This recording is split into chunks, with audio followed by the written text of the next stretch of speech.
It says it's live.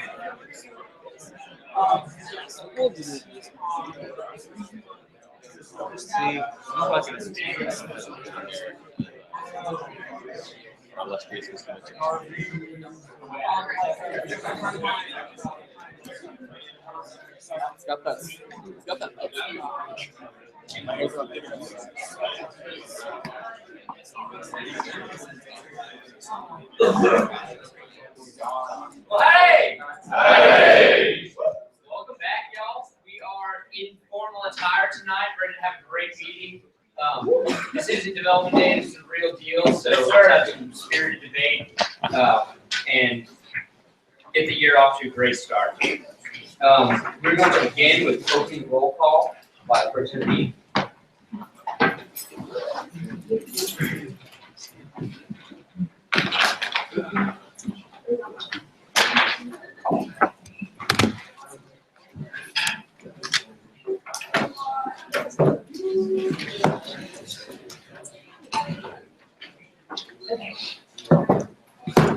SVP Benigno. Aye. Chief Justice Smith. Aye. Speaker Mitchell. Hey. Myself. Chair Sonka. Page. Howdy. Henderson. Howdy. Springer. Howdy. Carlson. Howdy. Chair Hood. Howdy. Bosworth. Howdy. Warden. Howdy. Zhang. Allen. Howdy. Ives. Howdy. Walker. Howdy. Roach. Howdy. Renfro. Howdy. Smith. Howdy. Chapman. Howdy. Styward. Howdy. Sorry, I'm probably gonna work on it. Lander. Howdy. Rose. Howdy. Balthazar. Howdy. De Leon. Howdy. Hendricks. Nichols. Hess. Howdy. Keith. Howdy. Lambert. Howdy. Parker. Turpin. Howdy. Evadat. Howdy. Kubiar. Howdy. Kublak. Howdy. Luce. Howdy. Schaller. Howdy. Day. Howdy. Flavin. Howdy. Roseanne. Howdy. Golden. Humble. Howdy. Nally. Price. Here. Blackman. Howdy. Bonin. Howdy. Brennan. Cantwell. Chin. Howdy. Collins. Swivis. Howdy. Dewberry. Howdy. Emmons. Howdy. Finney. Howdy. Giles. Howdy. Gill. Howdy. Hemphill. Howdy. Hutton. Howdy. Cruz. Howdy. Loving. Howdy. McNair. Howdy. Mendoza. Miller. Howdy. O'Donnell. Hill. Howdy. Ralph. Howdy. Brucey. Howdy. Simpson. Howdy. Statham. Howdy. Strother. Howdy. Trano. Sweet. Howdy. Grimminger. Howdy. Turner. Howdy. Patel. Howdy. Habib. Howdy. Perez. Howdy. All right, next we'll have the Congressional Pledge of Allegiance given by Chair Hood.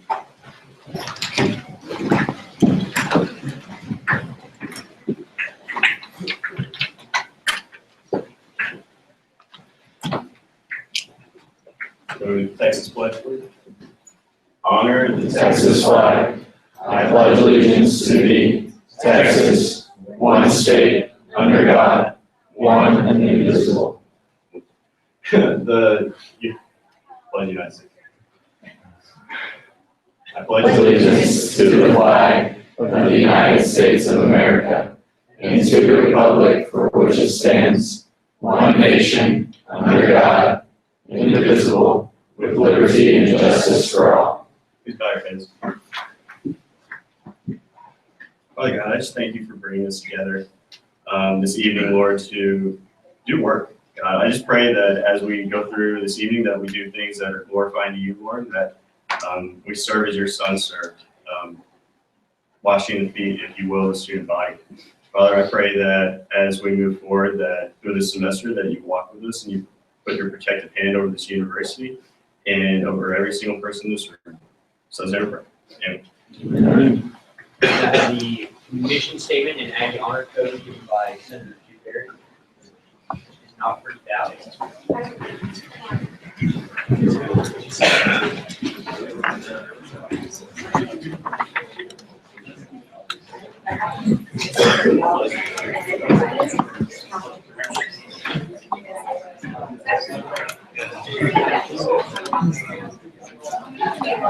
It was on the stand. It was just how Oh, yeah. Sorry, yeah, you're actually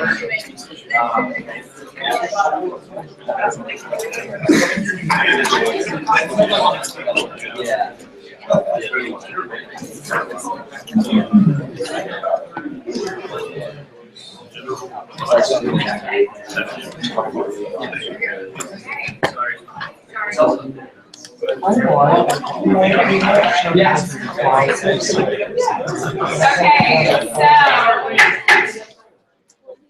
The Texas A&M University Student Senate represents all students in order to enhance the Texas A&M experience within our university and communities through research, legislation, and advocacy in accordance with the core values of our institution.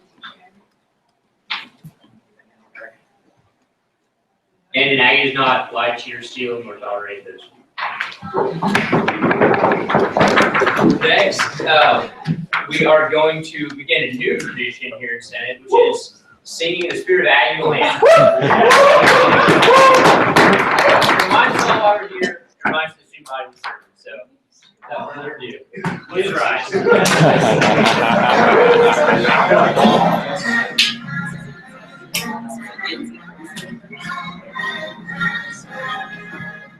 Some may boast the prowess bold of the school that is so grand, but there's a spirit can never be told.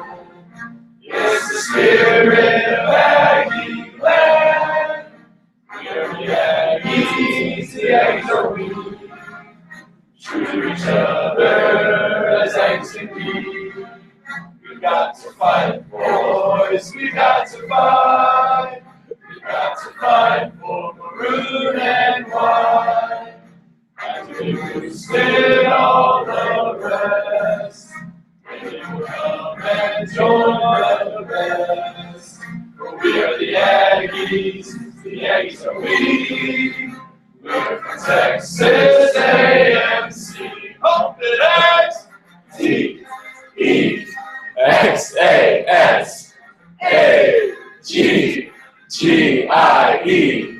Fight, fight, fight, fight, fight, fight.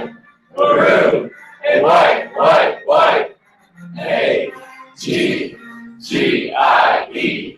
Texas, Texas, A&MC. Here go, Aggies. 1, 2, 3. Farmers fight! Farmers fight! Fight! Fight! Farmers, farmers fight! Hey! So, 5, 6, 8, 7.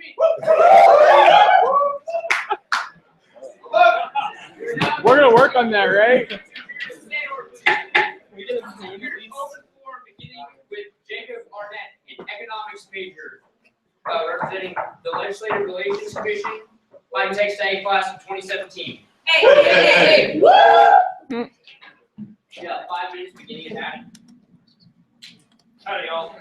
Howdy. So if y'all don't know me, my name's Jacob. I'm Vice President of Legislative Relations. And I'm going to talk to y'all about some of the work I've been doing over the summer and sort of convey to you the importance of Senate when it comes to this year. Normally with legislative relations, the off year is a year that we spend mostly doing research. We're looking to increase the role of legislative relations a little bit past that. So over the course of the summer, I've reached out to every student government in the state of Texas to work on a joint lobbying project with Texas A&M. So the goal is to find joint legislative goals that Texas A&M student body cares about and work with these other schools in order to find a shared legislative agenda and pursue it in the 2017 session. So as of right now, we are working with TCU, SMU, Texas Tech, Texas State, UT and TU, sorry. TU and, I'm trying to see if I'm forgetting anybody. They're gonna say Baylor too, awesome. And more are coming in every day. So a lot of these schools do not have a background in political affairs. They don't really lobby normally at the state legislature. So that's sort of the reason why I'm here, is that they're looking to our lead as to how to approach the state legislature. So whatever y'all establish as the legislative agenda, most likely, and I'm saying most likely within reason, obviously, but most likely, whatever you establish as the legislative agenda, most other schools will probably be pursuing it too. At least their student governments will. A lot of them are looking towards what we're going to tell them as the legislative agenda, and they will pass resolutions through their student senate in favor of those legislative goals. So I just want to convey to y'all the importance of that and y'all's role in that process. I would like to see a lot of legislative goals come through pretty quickly within the first month or two of Senate. I don't know how reasonable it is. I don't know y'all's process, but hopefully we can get some legislative goals through pretty quickly, resolutions, bills, I don't know. But the point is that if we can establish what our legislative agenda would be for 2017 as fast as possible, I can coordinate with these other schools and they can start working on their own resolutions as well. So that's sort of the general gist of what I've been working on. If y'all have any questions, I'm more than happy to meet with y'all individually, and then I know there's also here. Question, is there questions after this? Yes. All right, awesome. Yeah. All right, so we're now going Questions. to appear to question and answer to Chair Boswell. Chair Bosworth, CA, what type of legislative goals that you have in mind that you want to see out of us? Sure. So I've been coordinating with Austin Springer about working on some legislative bills for y'all. The only one that I am truly invested in is tax-free textbooks, so that's something that I wish we could see. Go through last year, unfortunately, didn't get out of the finance committee. But that being said, that's the one I'm personally invested in. Besides that, which I'm hoping y'all are also interested in seeing tax-free textbooks. But besides that, I wait for your discretion as to what the legislative goals are. So. All right, any more questions for Mr. Arnett? Seeing none, thank you very much. Thank y'all. And we'll now recognize Mr. Kenneth Johnson representing student activities. Howdy. Howdy. I'm excited to see you all for another year.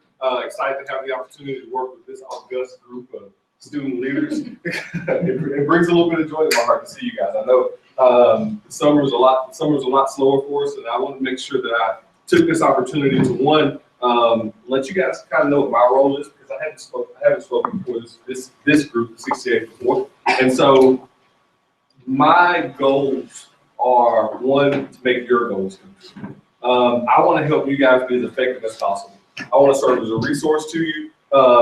As Aaron knows, I'm gonna always be honest with you, whether that honesty agrees with what you're saying or not. I pledge to advise you, and I really hope that the entirety of this room at some point in time makes a stop by the office, sets up a meeting. If you have a question, I'm there to hopefully answer that question. If I don't know the answer, I definitely can work to find out what the answer to that question is. But as we talk about being effective, I've had the pleasure of working with this group for a year. Step back, and I've talked to a lot of different people about some of the things that we do. And there's nothing that seems to frustrate you all as senators and you all as students more than when my fellow administrators, we make decisions that involve you, and we don't necessarily do you guys the justice of consulting you in a way that you think is effective, right? How often does that happen? Too many times, right? That's a challenge for you, right? I've heard it time and time again, man, they didn't consult students. We didn't consult students. In that same regard, help us help you. I want you to be effective. You know that frustration that you feel when you haven't been consulted. Your fellow administrators, staff members, people who are in separate areas, deans, vice presidents, feel the same way when there's a piece of legislation that comes out. If there's something that you guys care about, when you haven't done due diligence to consult them. if you're making a piece of legislation about an area, man, at least go have a conversation with that staff member. If you don't know who the appropriate staff member is, I promise you I can find that person for you. You're going to be getting a breakdown of student affairs, org chart that has kind of areas, people we can go and talk to about things. But I promise you, if you can do anything this year, it will be research. Please, please, before you slap a bill on someone's desk, before you take a bill and sit it in front of this group, take the time to say, hey, at least I'm going to talk to you about it. Because that same frustration that you feel as senators and as students, when that justice isn't done to you, that's the same way administrators feel. I can give you one great example, and I'll leave on that great example. This is a hypothetical example. We're not saying this ever occurred. But hypothetically, if this body was saying, man, you know something, we could have a golf cart. And it would make us a more capable. If we were to get a golf cart, then we would be able to connect with our constituents better if we had a golf cart. I'm like, man, this is an amazing thing. I'm like, it sounds reasonable. But the challenge with this moment is that when you take the steps, I can see how to get a golf cart. Who's the first person that I would talk to about getting a golf cart for this group? Maybe let's just email the CFO.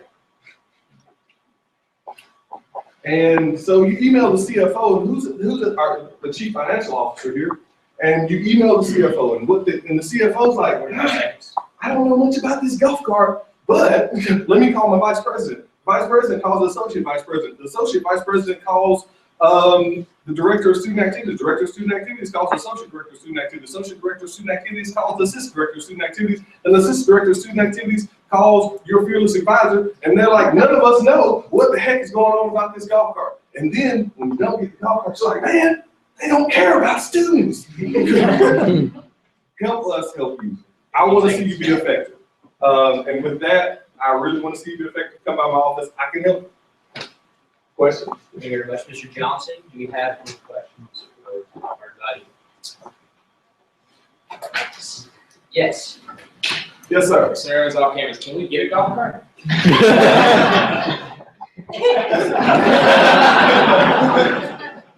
Yes, you can if you go about it the right way. I'm not going to say it's going to happen this year, next year, the year after that. But I can help you make a great argument for a golf cart for this group. But you're going to have to do some things before that to justify having a golf cart.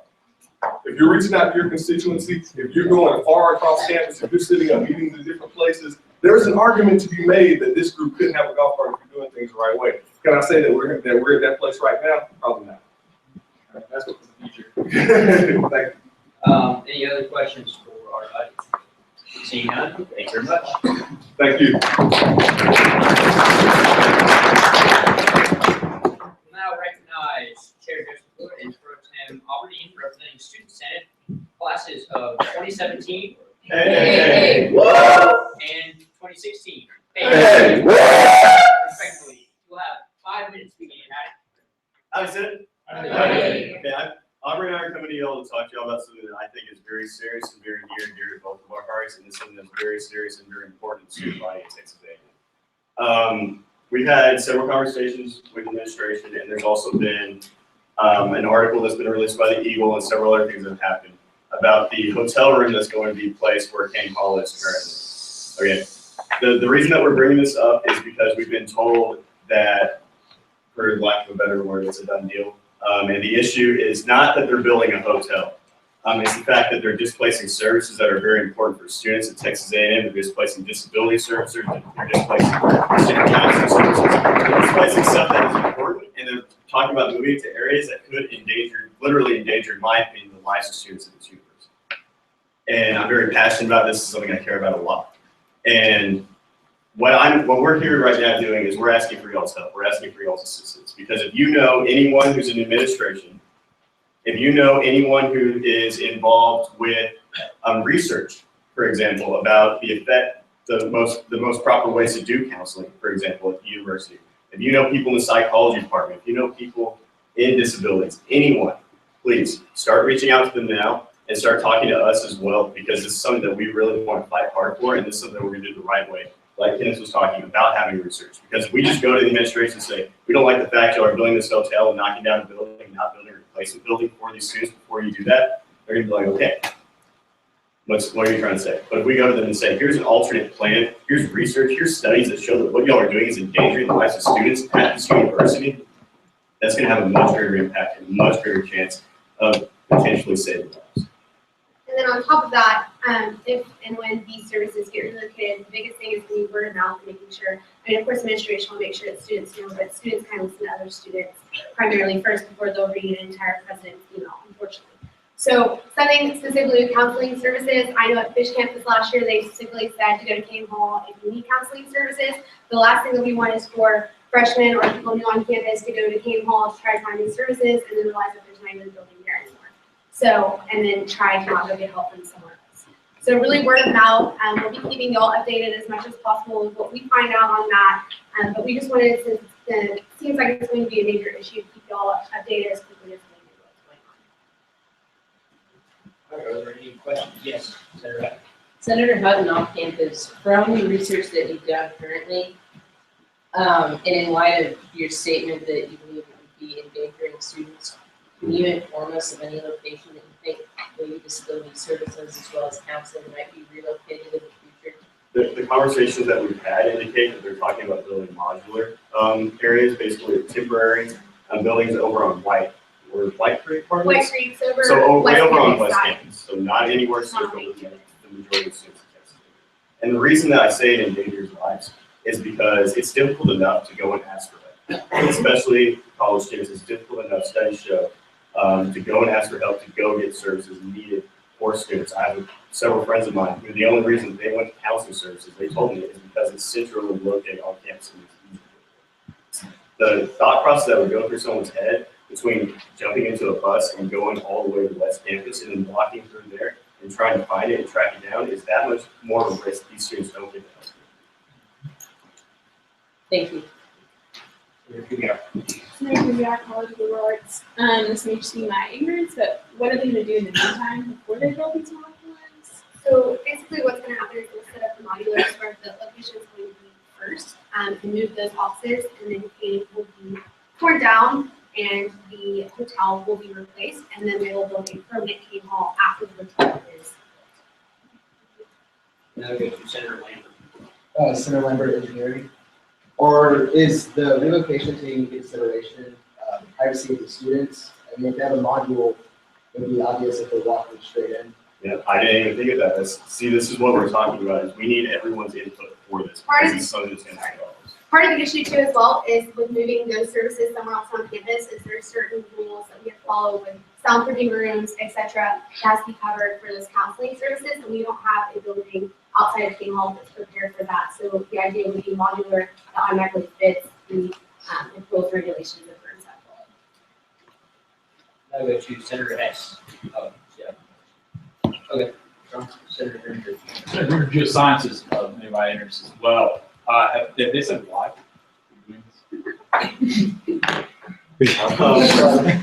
Sorry. My understanding is, first of all, this is not coming from the administration of Texas A&M. I want everyone to understand that. This is something that's coming down from the Board of Regents and that level, right? So they're the boss of boss, right? So that's another thing that we have to keep in mind is who we're going to have to be putting pressure on is going to be the Board of Regents, because, guys, I can't stress this enough. And that's the direction it's coming from. The discussion also, I've reached out to the student agent. He said he can't tell me the replacement plans because they haven't finalized the contractual details, because this is what A&M is really big right now on doing private-public partnerships. And so for several years, we're working with a private company for that hotel. And after a certain number of years, it'll be turned over to A&M.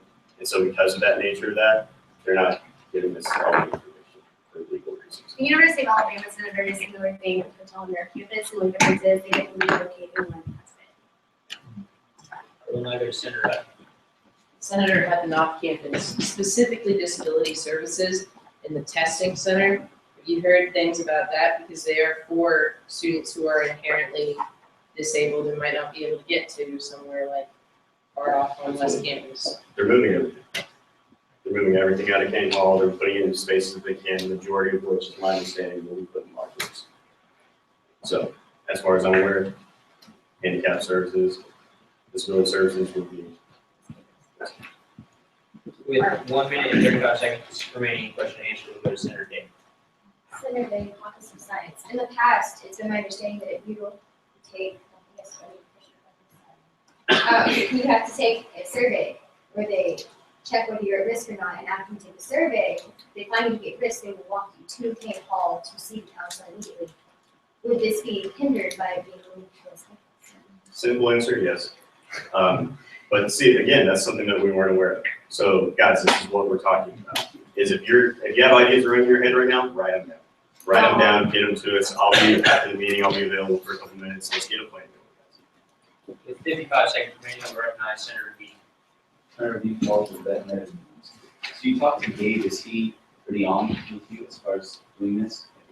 As far as, I haven't talked to him about this specifically. He told me he'd give me the information as soon as he made it. So that's as far as that's going to go. I'm trying to meet up with him. With 35 seconds remaining, we'll recognize Senator Rhodes. Senator Rhodes, we can talk to. Perfect, that's not. Sorry. I know this is a complex question, but in a nutshell, what are some of your ideas for essentially an alternative plan? Ultimately, my idea would be to build the new Kane Hall first before you build a hotel, so the services can be moved because they're going to be on central campus. So once you get them there, And the time has expired, so pending a motion to extend. Luke Strother, off campus, motion to extend question and answer by 3 minutes. All right, extended by 3 minutes has been made. Duly seconded. All in favor of extending the period question and answer by 3 minutes, please say aye. Aye. All opposed, please say nay. All right. We will now recognize Senator Lander. Senator Lander, Core Cadets. Have you all heard from your conversations about plans, specific plans to where they're going to move some already? I have heard that they may move some rubber.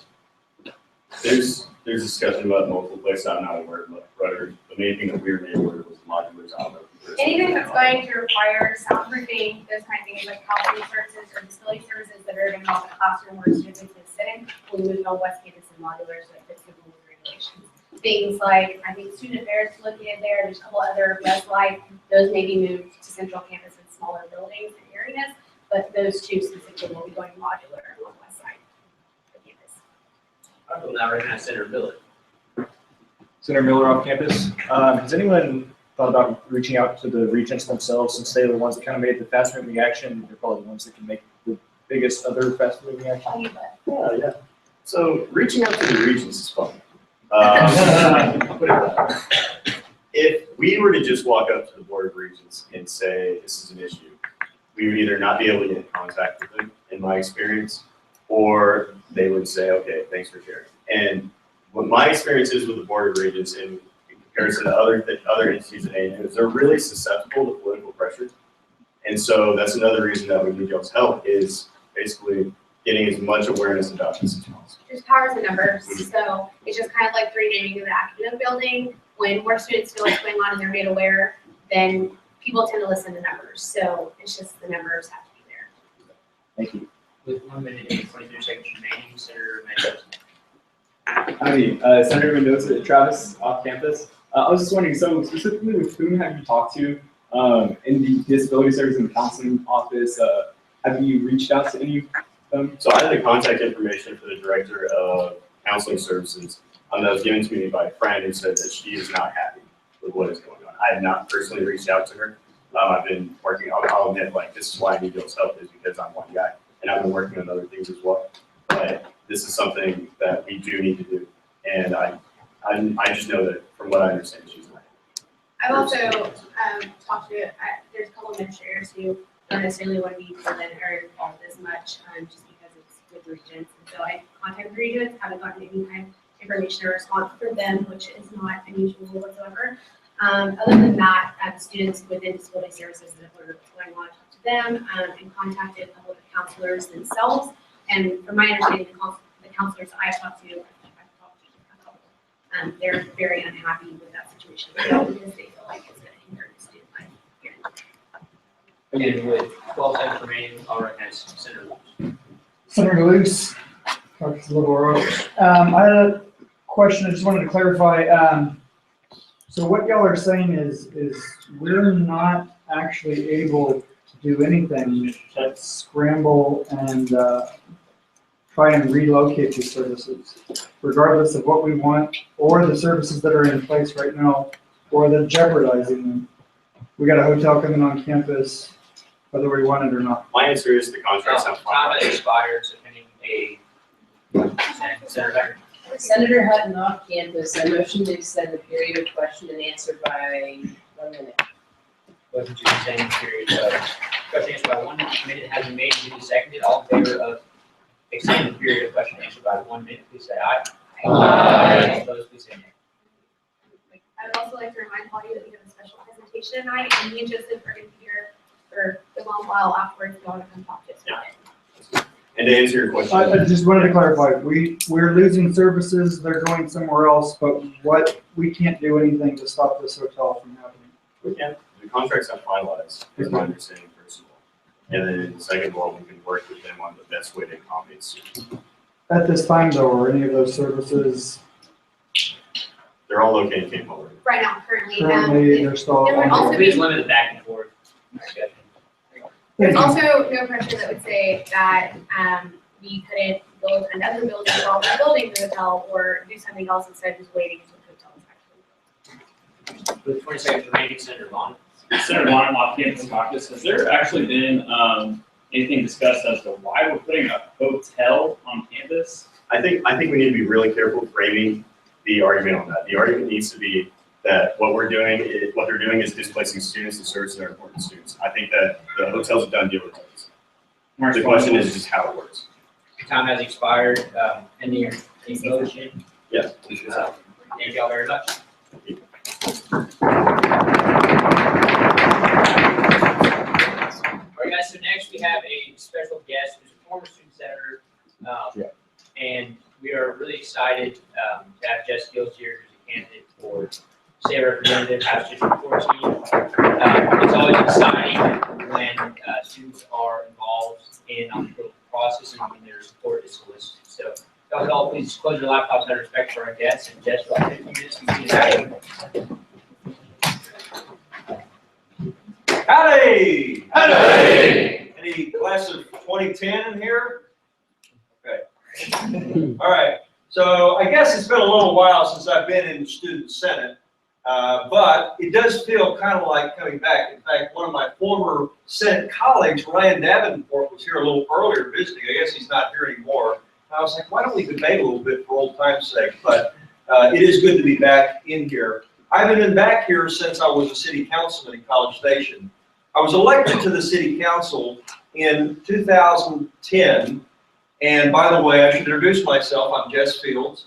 But I was elected to the council in 2010 when I was a senior at Texas A&M. I was elected basically with no support initially from any traditional avenues in the community. Nobody believed I could win. But I knocked on about 7,000 doors, and I had a bunch of student senators helping me out, and a bunch of people in SGA that believed something like that could be done. And you know what? We got it done. And I won, barely. Served for 3.5 years. We got a lot of things, 3.5 because we moved the elections from May to November was one of the things we did so that it wouldn't interfere with finals and so the students could vote more easily. That passed 70% in the community. And we got some taxes cut, some regulations slashed, got a lot of things posted online about the city, but it was a good run. But you know, then I had gotten married while I was on the council. I have a 2-year-old now, but my daughter was just born right before that year's election. I decided to retire. But recently I've decided to run for state rep, which is kind of crazy. Why would somebody want to run for state rep? I'm still asking myself a little bit that question, but I was asked by some folks to consider it. And we thought about it, prayed about it, decided to do it. But I would ask you, why are you here? Because I can't really ask you for your support without knowing who you are. But I can take a few guesses as to why you're even involved at all in the student senate. Is anybody here because you like to wear suits? Is that? Okay, that was one reason I was in Senate, so I guess I'm raising my hand. Is anybody here just as a social club? Is anybody here because you want to listen to and do everything the administration asks of you? Anybody? Doesn't sound like it. It sounds like you guys want to have your voices heard, and you want to go and make a difference, not only in this school, but also in this community. And the Aggie community really isn't just about a university, is it? Texas A&M is a part of our lives. It's something, let me tell you now, having a few years gone since I graduated, being an Aggie is kind of a big deal, you know? You go out in the world, people recognize that you're an Aggie, you've got a kindred spirit anytime you meet somebody that went to Texas A&M. This is a very, very special place. And you guys, in a sense, are the most involved, the most connected, and literally representing all of the, gosh, how many students are there now at Texas A&M? 58,000. That's incredible. So 58,000 students in this room through the representatives in the Student Senate. Now think about what that really means. That means that every decision you make, and as Kent was talking about, every bill that you pass makes a massive difference in what happens at this university if you back it up. It doesn't mean anything if you're not willing to do something that's maybe a little controversial sometimes. It doesn't mean anything if you're not willing to go out and convince your constituents that it matters, okay? It doesn't. But let me tell you one way in which the Senate isn't being represented. One thing that you could do a little better. I'm going to challenge you. You don't have a lot of influence in government right now. You don't. It's great to have influence on campus. It's great to nudge things one way or another on campus. But what was Senator Hood just saying a second ago? Political pressure runs a lot of what happens out there in the real world, and it does. And political pressure is brought in one of two ways: money or votes. Now, I see, you know, a little less than 100, what, 70 senators, something like that, right? A little less than 100 votes in this room. And sorry, but I don't see a whole lot of money for the political process. But I do see 58,000 students in each and every one of you who can make a massive difference in the political process if you get involved. But right now, students just aren't. When I ran for city council in May of 2010, we calculated it out. There were a little less than 200 students that voted in that race. And in most of the primary elections, there's about 500 or 600 in the Republican primary. So next March 1st, if we have the Republican primary, if we do nothing, if you guys do nothing, we'll have 500 or 600 people between the ages of 18 and 25 vote the race, and that's it. Some of y'all will vote for president. Probably a lot of you in this room will be constituents of that number, but not a lot else. But if you want to get real policy change, if you want to get tax-free textbooks, I'm 100% on board with tax-free textbooks. If you want to get a voice in what happens to the future of this university, if you want to get lower tuition, like say getting rid of tuition deregulation, how about that? That sounds pretty good. Where the university doesn't just jack up tuition whenever it feels like it, and the state actually funds the universities, which is how it's supposed to go. If you want to make a difference in that process, you have to get involved. So, I'm running because right now is a really important time in our country's history. Some of you may not agree with what I'm about to say, but I believe that depending on what we choose as a country in the next 4 to 5 years, we're going to determine what this country is going to look like for a really long time. And whether we go down the road towards expanded liberty, restoring our constitutional principles, our basic values as Americans, or whether we continue down the road towards greater central control, government involvement, bureaucracy, involvement in our lives. I think it makes a big difference, the choices that we make at the ballot box. But I also think it's a big time for Texas A&M. Because there's a lot of folks that want to grow this university to massive sizes, but without including one very important element, and that's the student voice. When I was in the Senate, things were a little different. I've talked to a few of you guys about this. We didn't really have any voice. The Senate was not even willing to go out and make strong statements like I know you guys have already done a lot of the time. Y'all are in a totally different position with a lot more influence and a much louder megaphone than we ever had. And the reality is that today, this Student Senate will be probably in one of the most influential places in the history of this university and deciding whether or not we go down a path that does listen to students or not. So I would ask you not only for your support, but for your involvement. I'm running against an incumbent who's a really nice guy. He is. But I don't know that he's been to any of these Senate meetings. What I can offer you is no favors. I can't give you anything, or golf cart, sorry, Ken. No golf cart. Or plane, or get it on a plane, maybe. Can't offer you anything I won't. And I'm not going to win my race based on support from big PACs and lobbies in Austin. It's just not going to happen. But what we are going to do is listen to people and draw on this district, which includes all of you. How many of you are registered to vote in this community? If your hand isn't up, then by the end of tonight, I want you to see Senator Stuyvesant or Senator Hood. And I want you to write your name down, and we will get you a voter registration form within the next few days, and I want you to register to vote.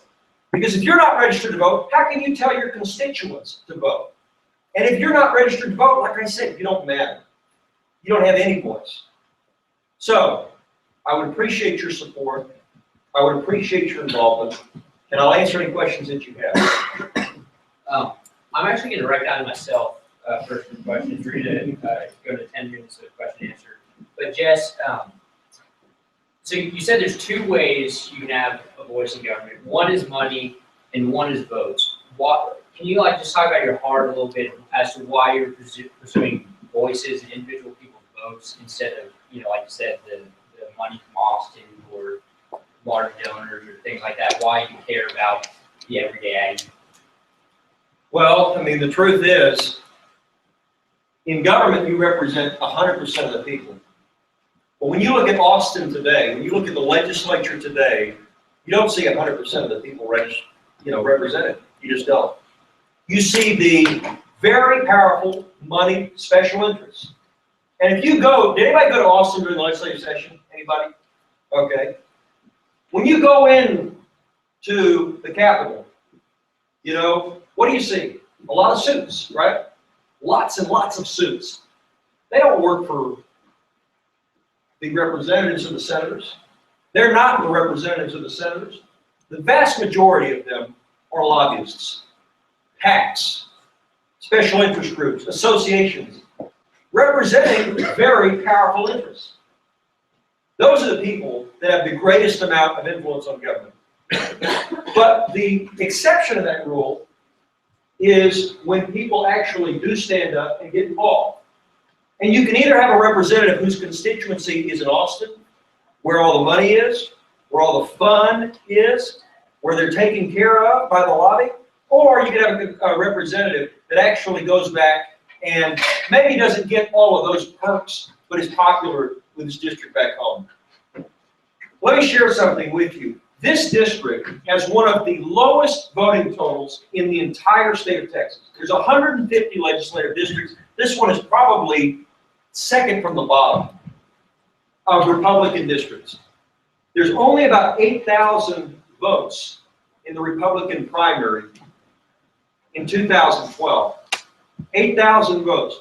To compare that, Thomas McNutt, who a few of you know, is running up in Corsicana.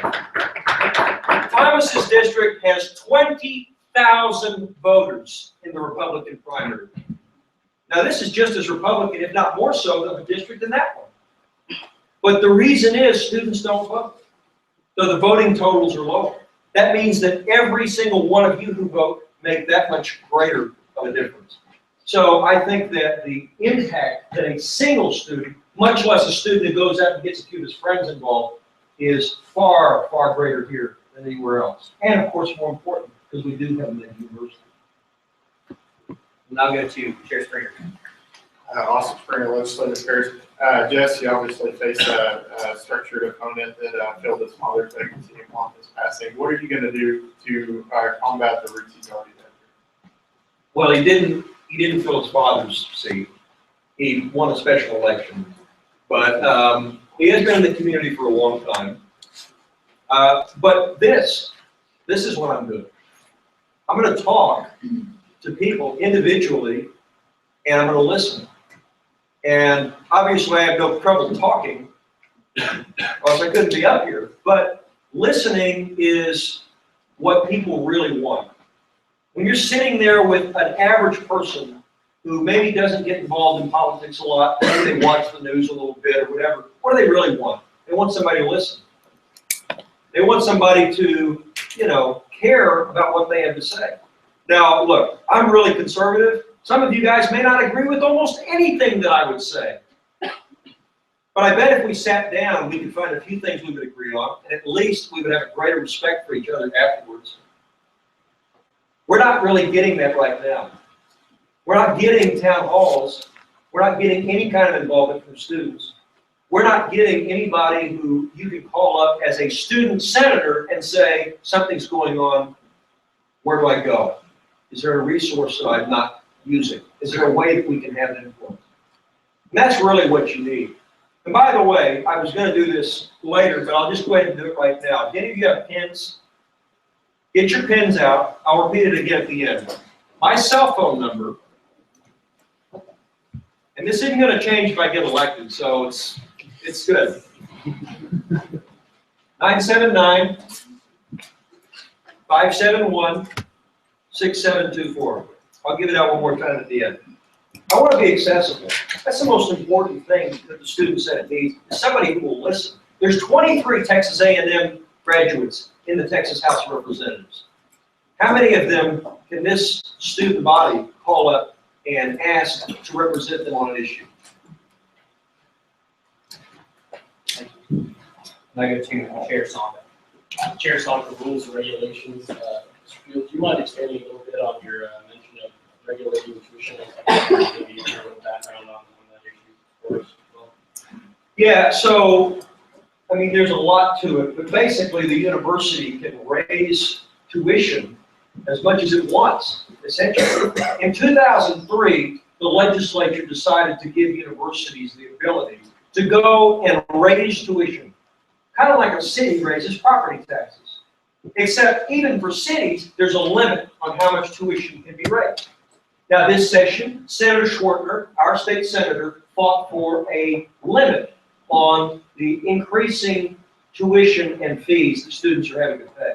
Because the reality is, you guys are graduating with a massive amount of debt.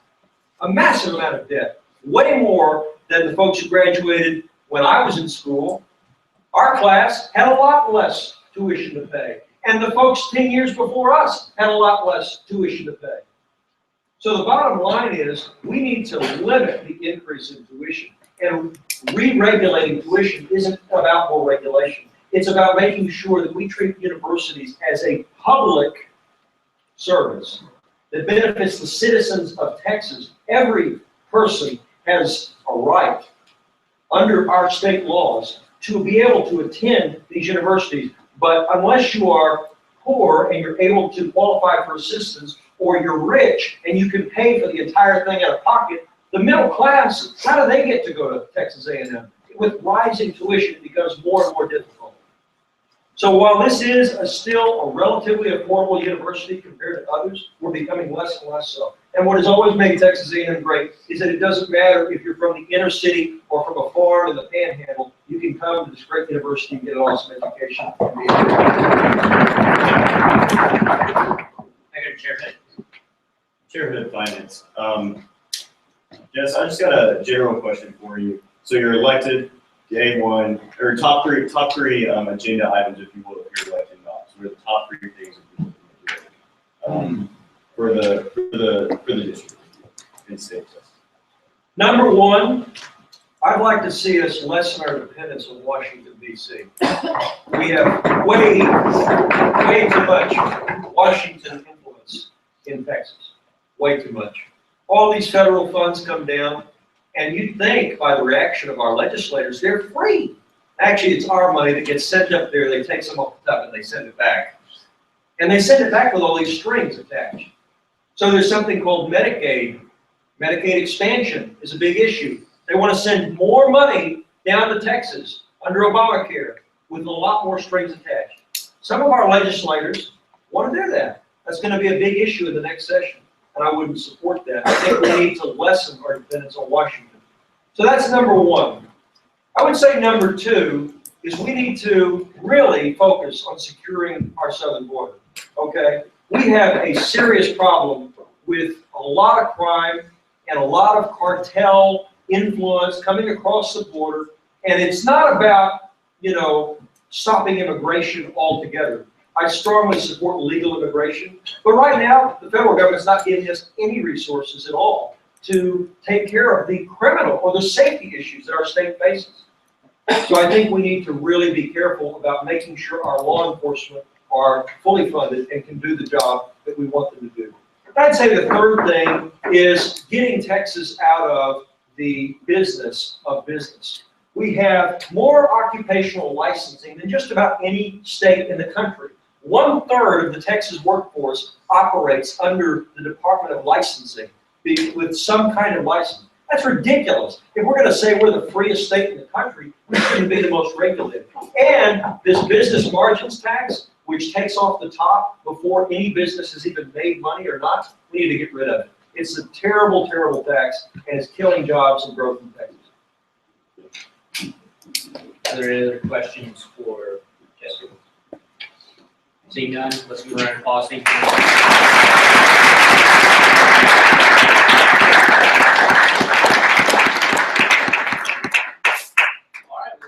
Jump right into our business. We're now going to move into a period of Vice President of Finance consideration. So, this one's great.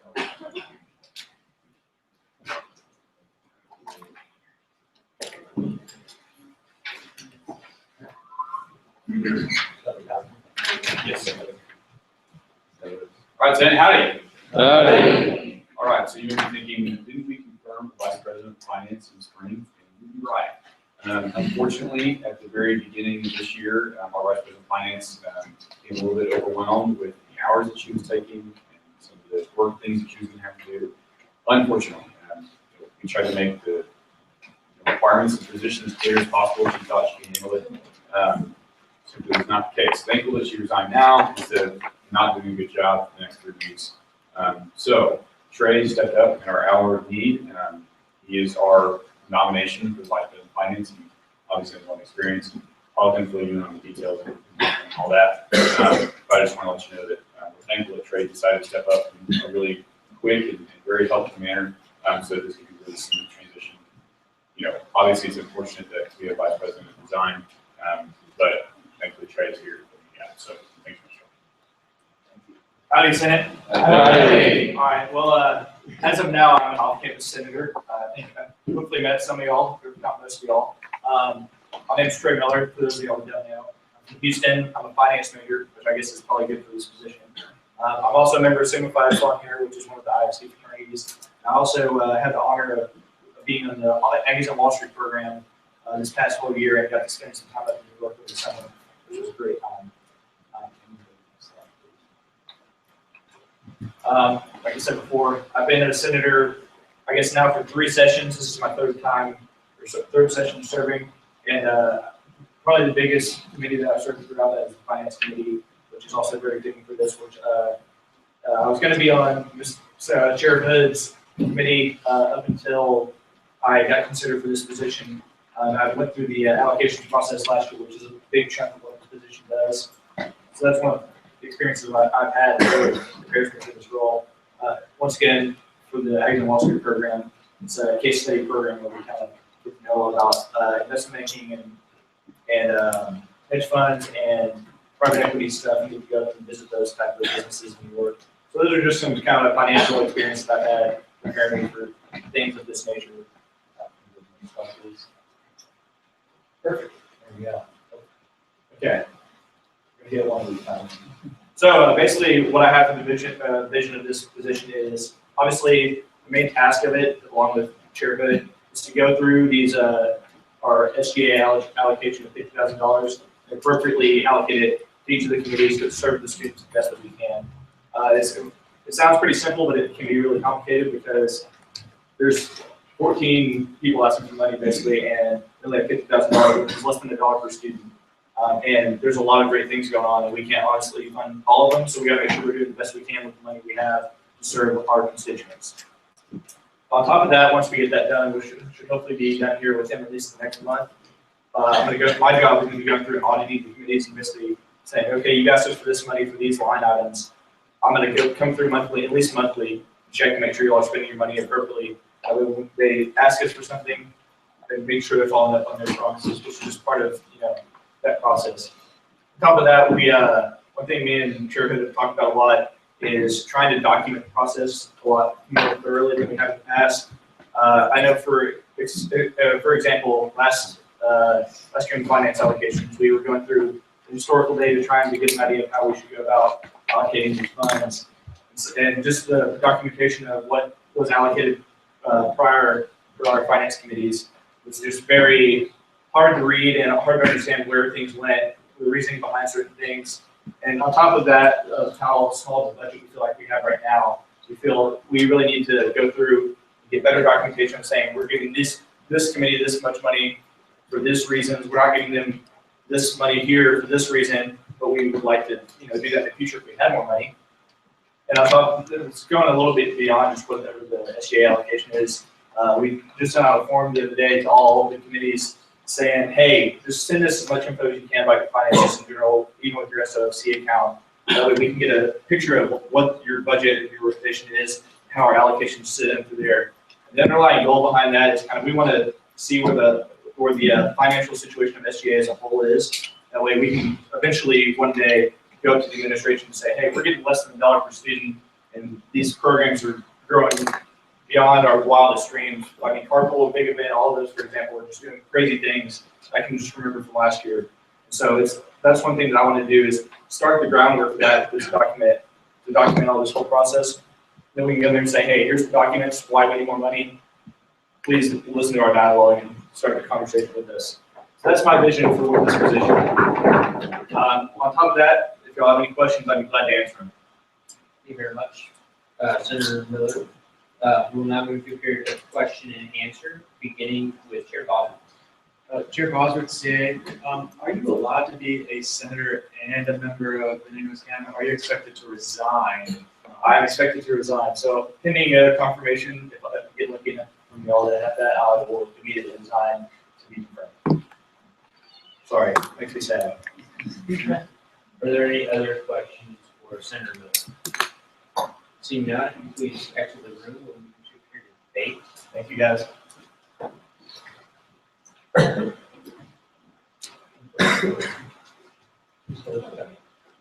Is there any debate against the nominee?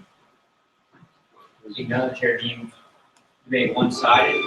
We'll move to a period of voting. All in favor of confirming Trey Miller as the Vice President of Finance for Student Government Association, please say aye. Aye. All opposed, please say nay. All right, very good.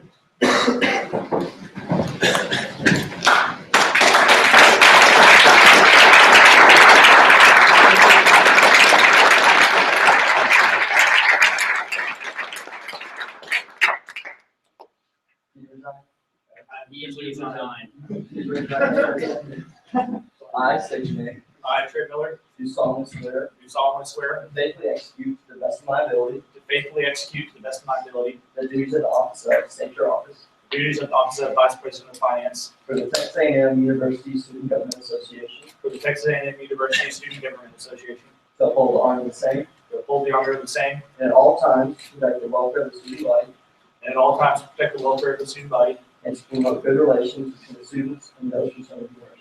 grow good relations between the students and those concerned with the university.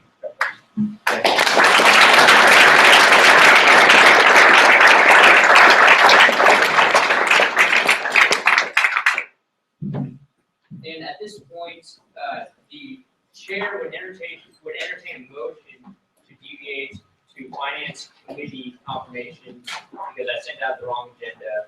That motion is made and duly seconded. All in favor of moving to appear to finance committee nominee consideration, please say aye. Aye. All opposed, please say nay. Sir Hurd, you come forward with your.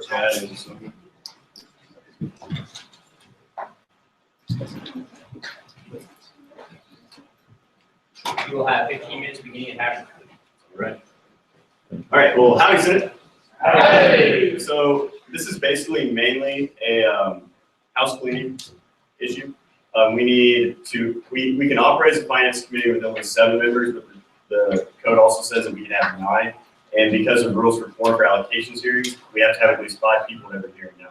I don't like the odds of getting 5 out of 7 people in, but having 5 out of 9 people at every single of those allocation hearings would be a lot easier. I've talked to both of these guys. They're totally willing and ready to serve the student body in that position, be as many of the allocations hearings as they possibly can, and then just continue to serve after this point. And that's basically, one of them is replacing Trey, who Trey was actually never sworn into finance committee yet because he missed the previous meeting. He was going to be sworn in this next one. And Chad as well was already on finance and hadn't been sworn in yet. So like I said, this is just housekeeping, making sure that we're good to go and ready to do our duty. So. Are there any questions for the presenter or the nominee? Seeing none, we'll now move to appear to debate. If the nominees will please exit the room.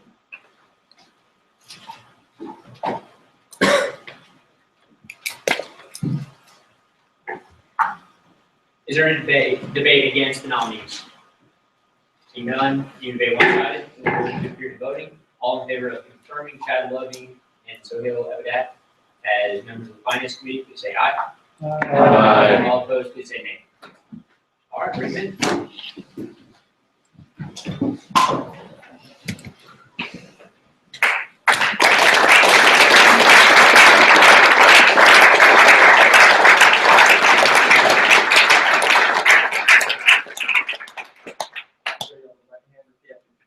I state your name.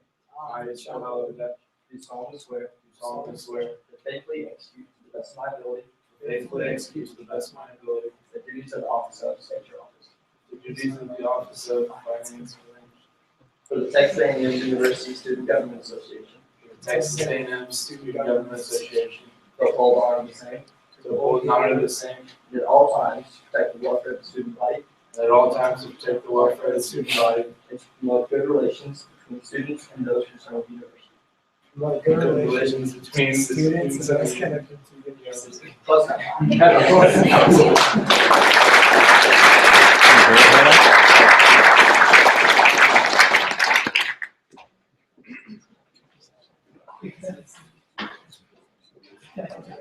And we will be moving on to new business, so I would ask for the authors of the Career Plaza Establishment Act to please come forward now. We'll have 15 minutes starting now. All right, howdy, Ags. Howdy. I'm Levi McClinney, Executive Vice President. To those of you that don't remember confirming me in name. Quite excited to be back. We have been hard at work over the summer, not to say that Senate hasn't as well, but we've been looking at all sorts of things. One of the things that we did this summer was myself and Aaron had a fantastic opportunity to travel to Alabama to meet with all the other SGAs from all the other SEC schools. It's called SEC Exchange, and you probably heard it. I'm sorry. Aubrey traveled with us. That's why she. Anyway, we had the opportunity to go there. We met with all those SEC SGAs there, and a lot of them had a lot of great things to say about us. They were really curious about how we got big event to be so successful, and how we got big event to be so big, how we got Carpool to get so many rides, and how we were so successful with that operation, and how we got all of our students to come to game day and to be there and be a part of that. Not to mention, not leaving the games, as well as being so polite in the face of victory or defeat. A lot of them really curious how that worked. They almost erred on the side of jealousy. But there was one thing that a lot of them had, and we were kind of like, why don't we do that, you know, like, why can't we stand something like that up? And one of those things is Career Closet, and that's what we're here to introduce to you today. Absolutely. And so the idea behind a career closet is to have a place on campus where students can go to rent out suits, professional attire for job interviews, career fairs, etc. And so we got the idea of SEC Exchange. They came to us and said, how does your student government association so great? We said, you can't replicate it. We're Aggies. And I was to come back, and I was actually talking to Rusty Thompson about this idea. And I said, Rusty, who's actually here today, if you haven't met him, you got to drop by and meet Rusty. He's director of student activities. And I was talking to Rusty, and said, Rusty, we had this idea. We stole this idea, rather, and we thought it would be really great. And they said, there are already some Aggies working on that. And I said, really? And he said, yes. Her names are Mason Parrish, Wayne Beckerman, and a few other people. And so I went out, I got Mason's information, gave him a call, we started talking, and we thought that this aligned with the mission of SGA. This aligns with some of the programming we already have, some of the great career programs, Big Event, Carpool, Aggie Mustard, Tradco, and that it really is, could be one of our name brand committees. And so I got talking with Mason and learned a little bit about what they'd already done. And that is what he's going to tell you about right now. That's PowerPoint. I sent it in an email, but I can sure give it to you first. Flash drive. Nope, it would be on this stuff. I'm gonna pull it up. Perfect. Well, howdy.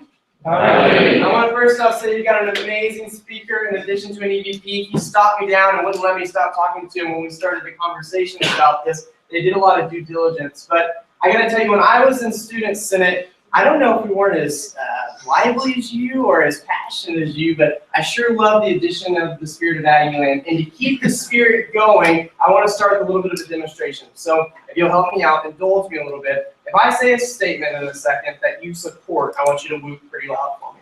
If I say something you don't appreciate, I want you to give me a good yes, right? We'll practice for our game this Saturday. So who in here likes encouraging student success? Who in here enjoys making sure that we eliminate financial barriers for our students that are unnecessary? Who in here likes to hear that we are not competing in certain areas with our rivals in the SEC? Okay. And who in here likes to make sure that SGA is making the largest and most influential positive difference possible? I'm glad I'm among friends here today because that's exactly what we're going to talk about. The Texas A&M Career Center gives us the opportunity to ensure that the SGA is making the largest and most difference possible within among our students. But I got to tell you, we've got a sad reality for some of our students. Many of us sit here and we're pretty well off. We are very blessed in this room. But there are students here in our university that work tirelessly every day to be able to make sure to afford tuition and rising textbooks costs and other additional costs to be able to attend this institution. They work diligently, right? Let me paint a picture for you. For 4 years, going and then being involved in organizations just like this, going getting internships, keeping their grades up so they can land that perfect interview for the dream job they've always imagined.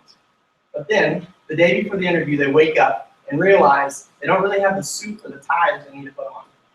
It's in that moment that we determine their fate, their path, and it's chosen not on merits, but on financial restrictions. Today we have the chance to possibly make a difference in the lives of students, and I really appreciate your time here to be able to visit with it. But before we get started, I want to start with a quote that really means a lot to me. When Aggies see a need, their energy and their selflessness draw others into the cause, and good things happen. And that's why we're here to talk to you today. You're the Aggies that we need to get involved in this cause so that we can make a large impact across campus. The mission of the Career Closet, as it stands today, is collaborating with Texas A&M Career Center to enhance the professionalism of Texas A&M students while removing the financial burden that is inherently associated with launching a career. And after tonight, if we have the chance to join SGA, I hope I can add Student Government Association in that mission statement right there behind the Career Center.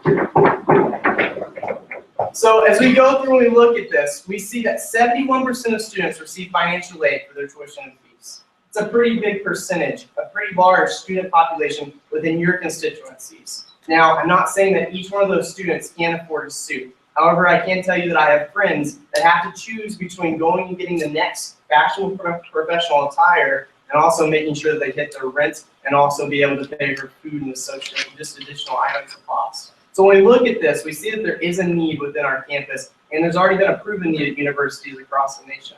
The Career Closet would provide suits for those students to make sure that whenever they go in for an interview or any kind of professional events, they're not limited or judged based off the clothing that they wear. In addition, we're going to help build confidence in our students, and with that, we're going to ensure their students' success as they go out for those job opportunities that they've dreamed of forever, and alleviate that financial burden in which that they're associated and experiencing. As we already talked about, the SEC schools are highly represented with career closets across the Southern Conference, but then we also see that schools within our own system, in addition to the state and nation, have career closets just like this as well. So Mason's talked to you about all these different schools that have career closets already going, but actually we already have some form of career closet going on campus now.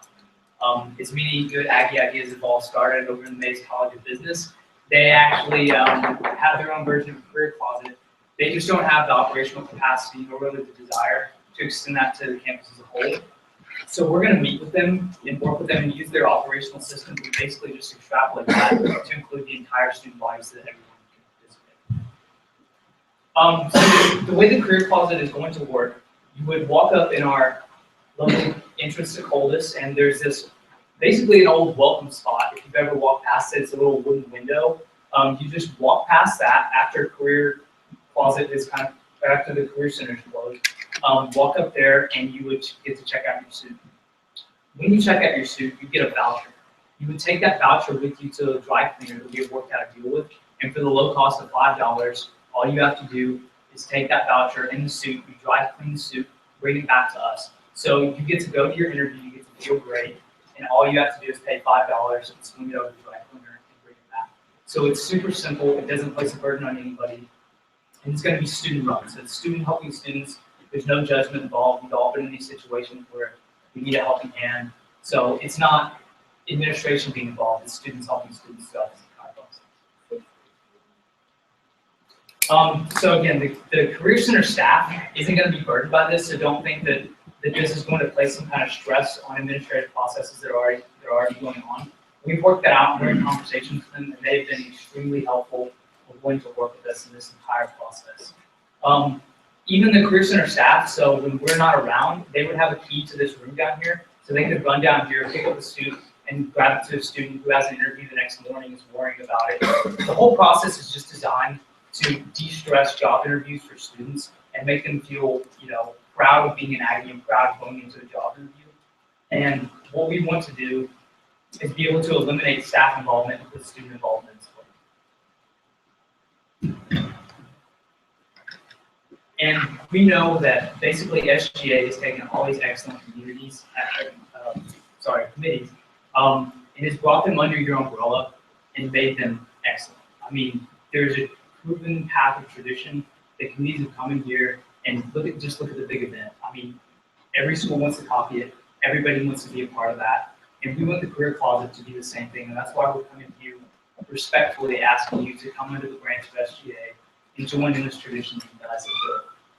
And we just want the opportunity to come and speak to you, and we'd love to answer any questions you might have about that, so that you can see that we are committed to being a part of the student body, and we would love your help in that whole process. Perfect. And with that, as we wrap this up, we want to make sure to address two pieces. Number one, we appreciate the opportunity to be considered to be an SGA committee. That means a lot to us, and we think it's the right move moving forward. But also, if this sparked an interest in you and something that you have some time to volunteer, we would love your help. Wayne will be staying throughout the entire Senate. I unfortunately have another engagement, but you're lucky. You can email me at parishmasonr@gmail.com, or just come talk to Wayne afterwards. In addition, we want to say thank you once again for the consideration and the opportunity to get here and visit with you today. And before we move into Q&A real quick, I want to endorse these two individuals. I know both of them personally. Mason sits on staff with me, and I've been working with Wayne recently through Exec. Both of them are outstanding individuals. Wayne's gone so above and beyond the call of action for his position in community relations. He's made so many great things happen. And Mason, you can tell he's got the personality where you can head this whole operation up.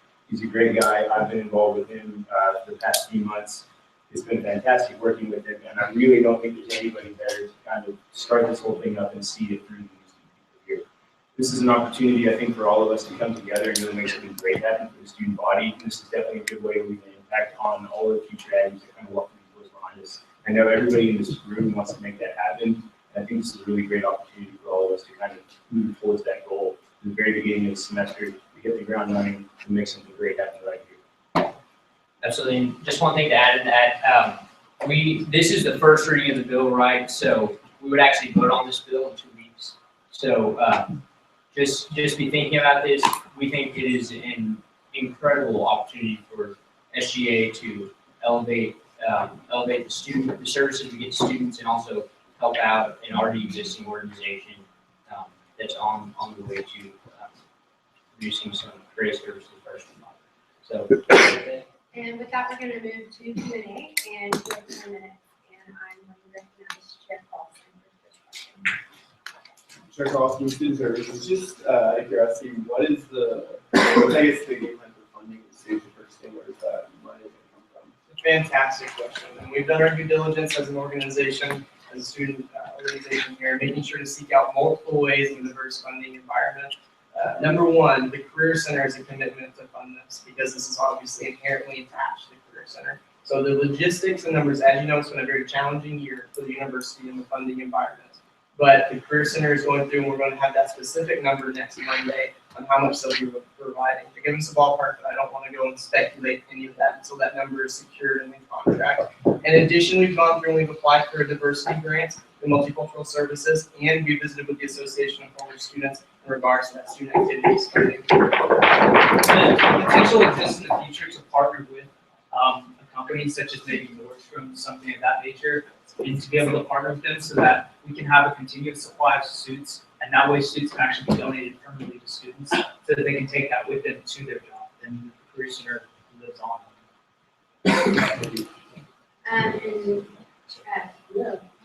Scheller, sorry. Senator Scheller, Liberal Arts. Is this program going to be available for just for current students, or would you consider extending it to graduated alumni who are eligible after graduation? Fantastic question, and thank you for that. At this time, it would be targeted to current students in this student population. There are other opportunities within the community for those students that have graduated. In addition, we would hope to address that concern while they're here as students, and also, like Wayne mentioned, be able to provide that grant to give them the student they're in need for that piece. Chair Tomczak. Chair, talking rules and regulations, will y'all be providing any professional dress for females? Well, yes, that's a great question. We do not discriminate on either side. We'll have a professional dress for males and females. We have recruited some females on the team because we know that it's a completely different environment.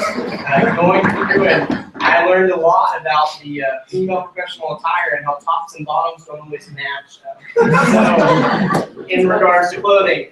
So we've had to go through, and that leads to a really good point as well. Many, and I want to bring this piece up, many would say, why don't we just get the suits donated? And that's a great way for us to go through and get some suits. But it's extremely important that we have that financial foundation and start to be able to go and purchase suits. Because when you go through and you start matching the tops and the bottoms, there's most, I guess, really importantly on the female side, you need to make sure to be able to easily match those tops and bottoms instead of having to put somebody in a suit that really doesn't fit well. But we will service both male and female. In addition, we're going to make sure to have sizes that will cover an array of student body types and sizes. Chair Page. Chair Page, Academic Affairs. Will the students have to demonstrate any kind of financial need to be eligible to use this program, or can they just walk up and being a student next to stand and that's enough?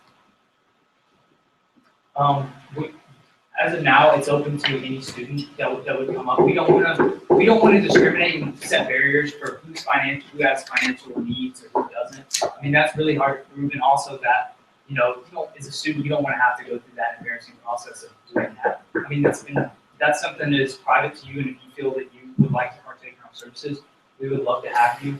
And whatever definition of financial need you have, we have no. And 2 points to follow up on as well.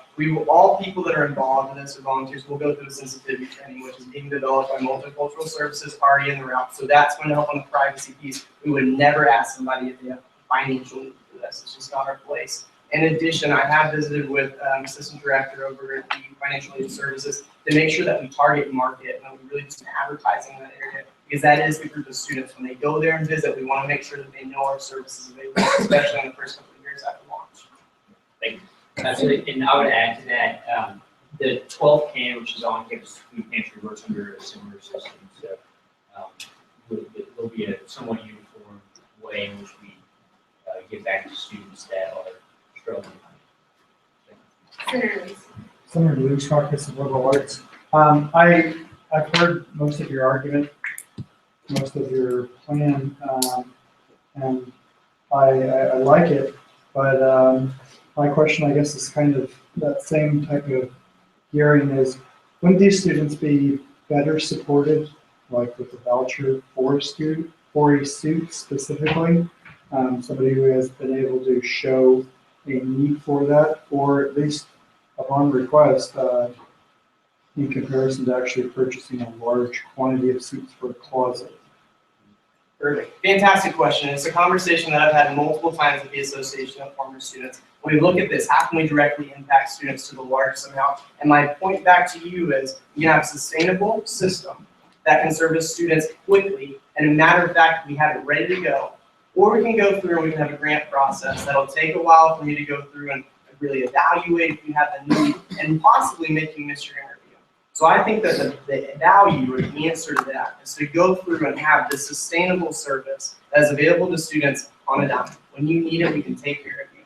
In addition to adding that piece when we're financially stable and also really being able to give back, when we have those suits that are in nice condition, we have enough of those sizes, giving them to those students that have applied for a grant, and making sure that the ones that truly need it can have a suit, especially if we have donation drives and such, and we got the right suit for your size, let's give it to you.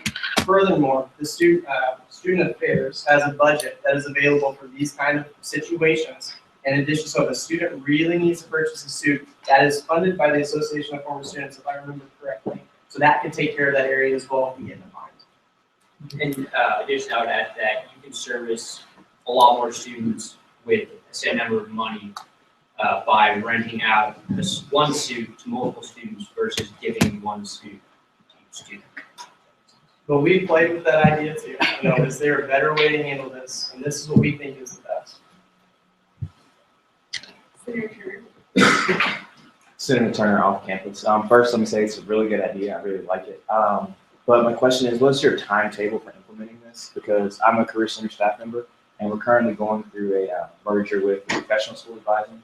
So I just wanted to get a feel for what you guys' timetable was for implementing this. Great question. So Samantha Wilson is somebody you know probably extremely well. She's somebody that I've gotten to work with for the last year. Now, when we started this project, I worked with our good president, student body president of K-State. He's the one that introduced me to this idea. And I thought we could knock this out in 6 months. I really did. But I talked earlier about the financial crisis and the environment that we face, and it's up, now we're at a year mark, correct? So when we look at implementation, as we have the room secured, we have the marketing pieces in place, the donation drive is ready to go. We also worked with Samantha Wilson to make sure we have that career center support, which is extremely important. The piece that's missing is the funding, which I mentioned will come in on Monday for the first bit, in addition to these grants that we hope to come in, and also corporate partnerships. I think implementation is going to be pretty quick if the funding all materializes as we hope it will in the next couple of weeks. Awesome, thank you. 2 minutes for the chair. Chair of Finance. I think y'all, Commissioner Groves, I think y'all touched on this during your presentation, but why student notices? Why are you coming to us? What was your motivation behind that, and where are you living?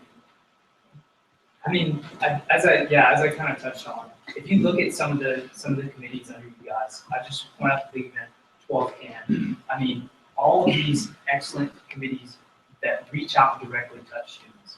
And that's, you know, even touching on the presentation we heard before from Jess Fields, the implications that Senate is connected with the student body. We could be, you know, our own organization and go out and just take that path, and that might work. But we decided to come in front of you guys because you guys represent the student body. We want your support, we want your thoughts, we want your ideas. We want all of that. You know, even if some of you might disagree with it, might have some questions, we want that input because you guys are the voice of the student body.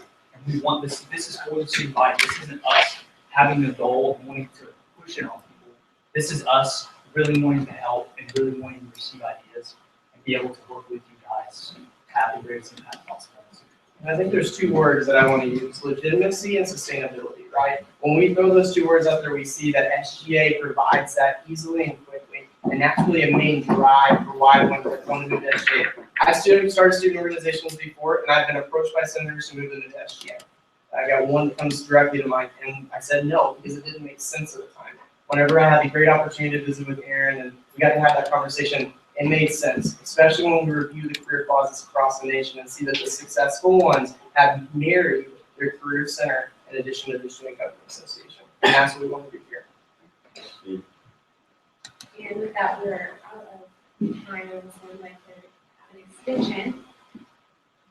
So with that, I will move this bill to the regulations. There you go.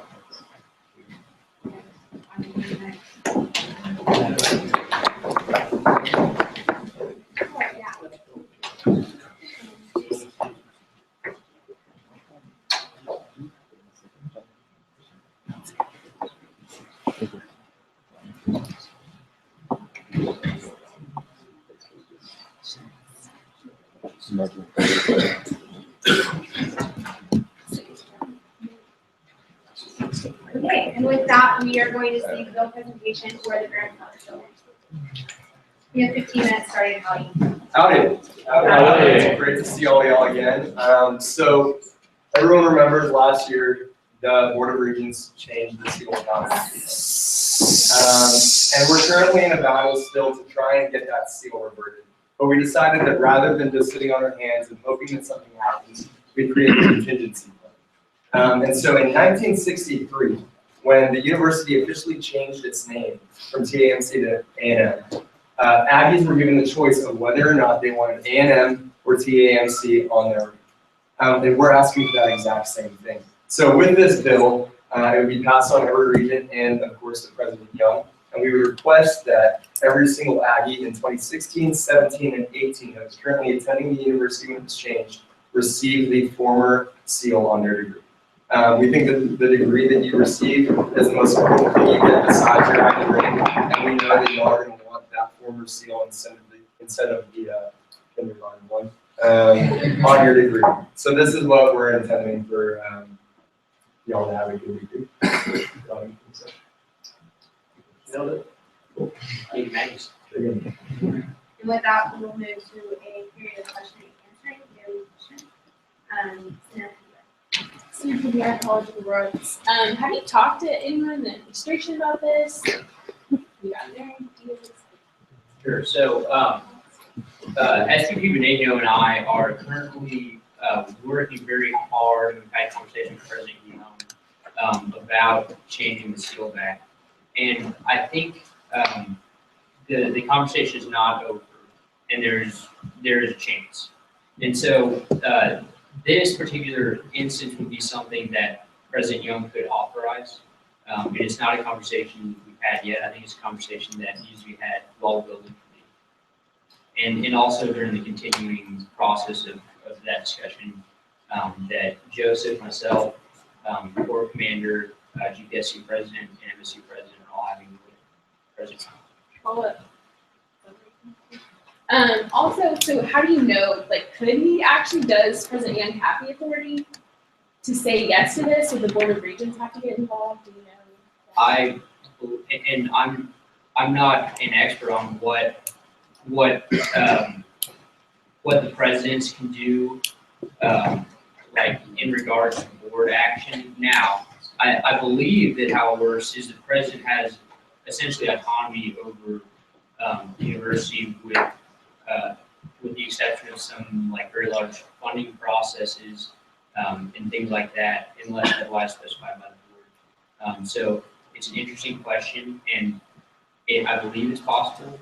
And the details will need to be hashed out before that passes.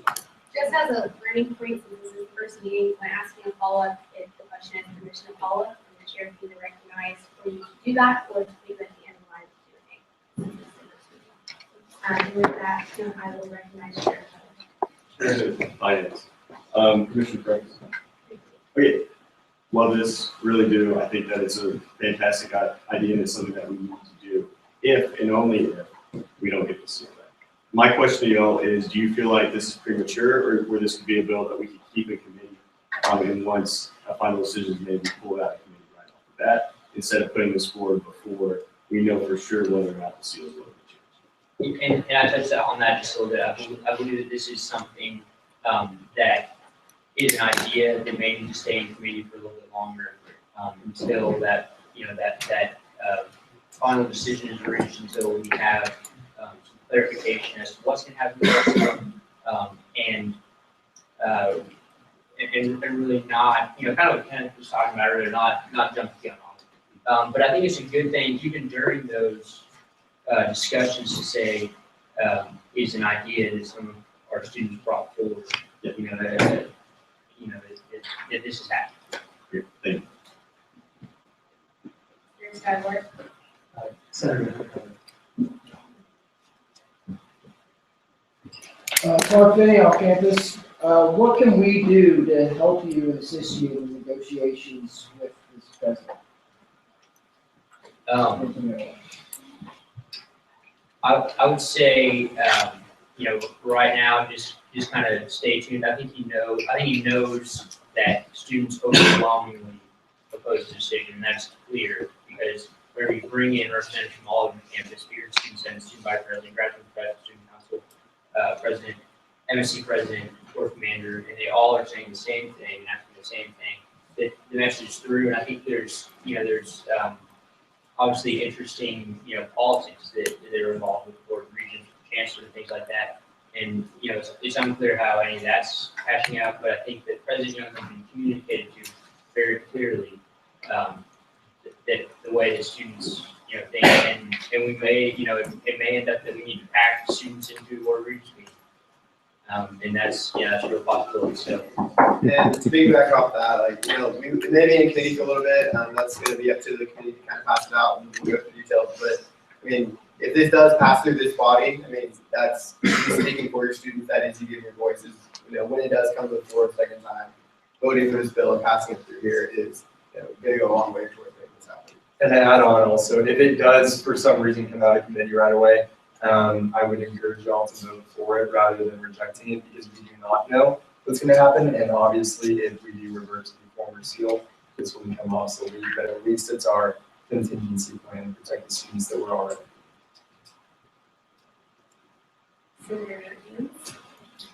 Senator Dawkins, have you discussed with the superregent anything about the seal race? Obviously, I'm just going to say since the one's open, but have you discussed that? Is that the talks in? That was one person I left out. He also knows the president of the superregent, and he hears the message loud and clear, and he knows what students think, and I guarantee that he's working, with the board to carry our opinion. But it's unclear how it'll all turn out. It's a very political process. The board of regents are all appointed by the governor, and they're not appointed because he thinks they're, well, I won't say that. Politics, political appointments, especially at state level, is usually you scratch my back, I scratch yours kind of deal. So to be open frank, unclear how it will.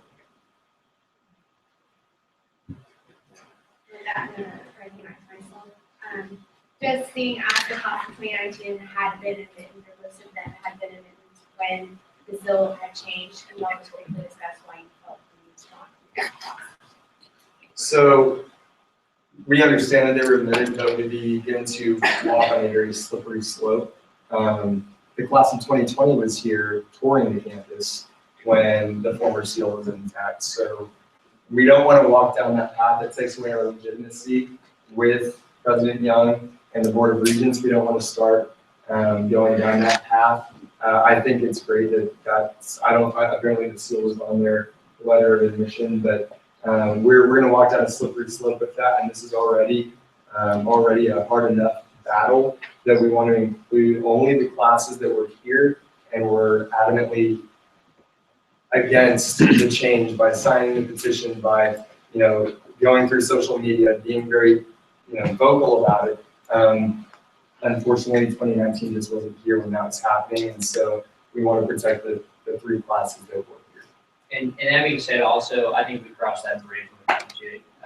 Yeah, hopefully we get our seal back and nobody has, the period of time when people start getting the new seal on their degree never happens. I mean, we don't have to bring all of the, Senator Sigler. Senator Sigler, Bowles, if it does come to the point where we do have to pack students into the Board of Regents meeting, do you know when that next meeting is? not off the top of my head, but I believe it's in November sometime. Commissioner Paul? Did y'all do anything at the one in September? We did not, because we had just began our conversations with President Young earlier that week.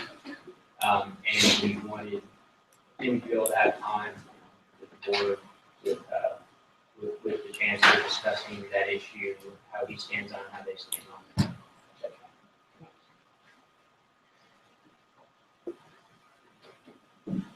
Here. I have a motion. Chair Saunders, rules and regulations, I'm going to discharge this to the student services. Do we have a second? All in favor of moving this to the Student Service Committee, please say aye.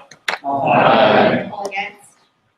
And with that, I will move this bill to the Student Service Committee.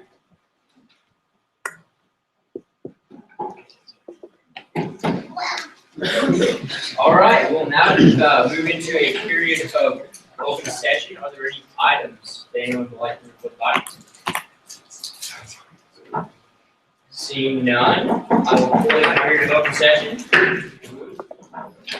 We will now move into a period of committee reports, beginning with Chair Springer. Chair Springer, legislative affairs.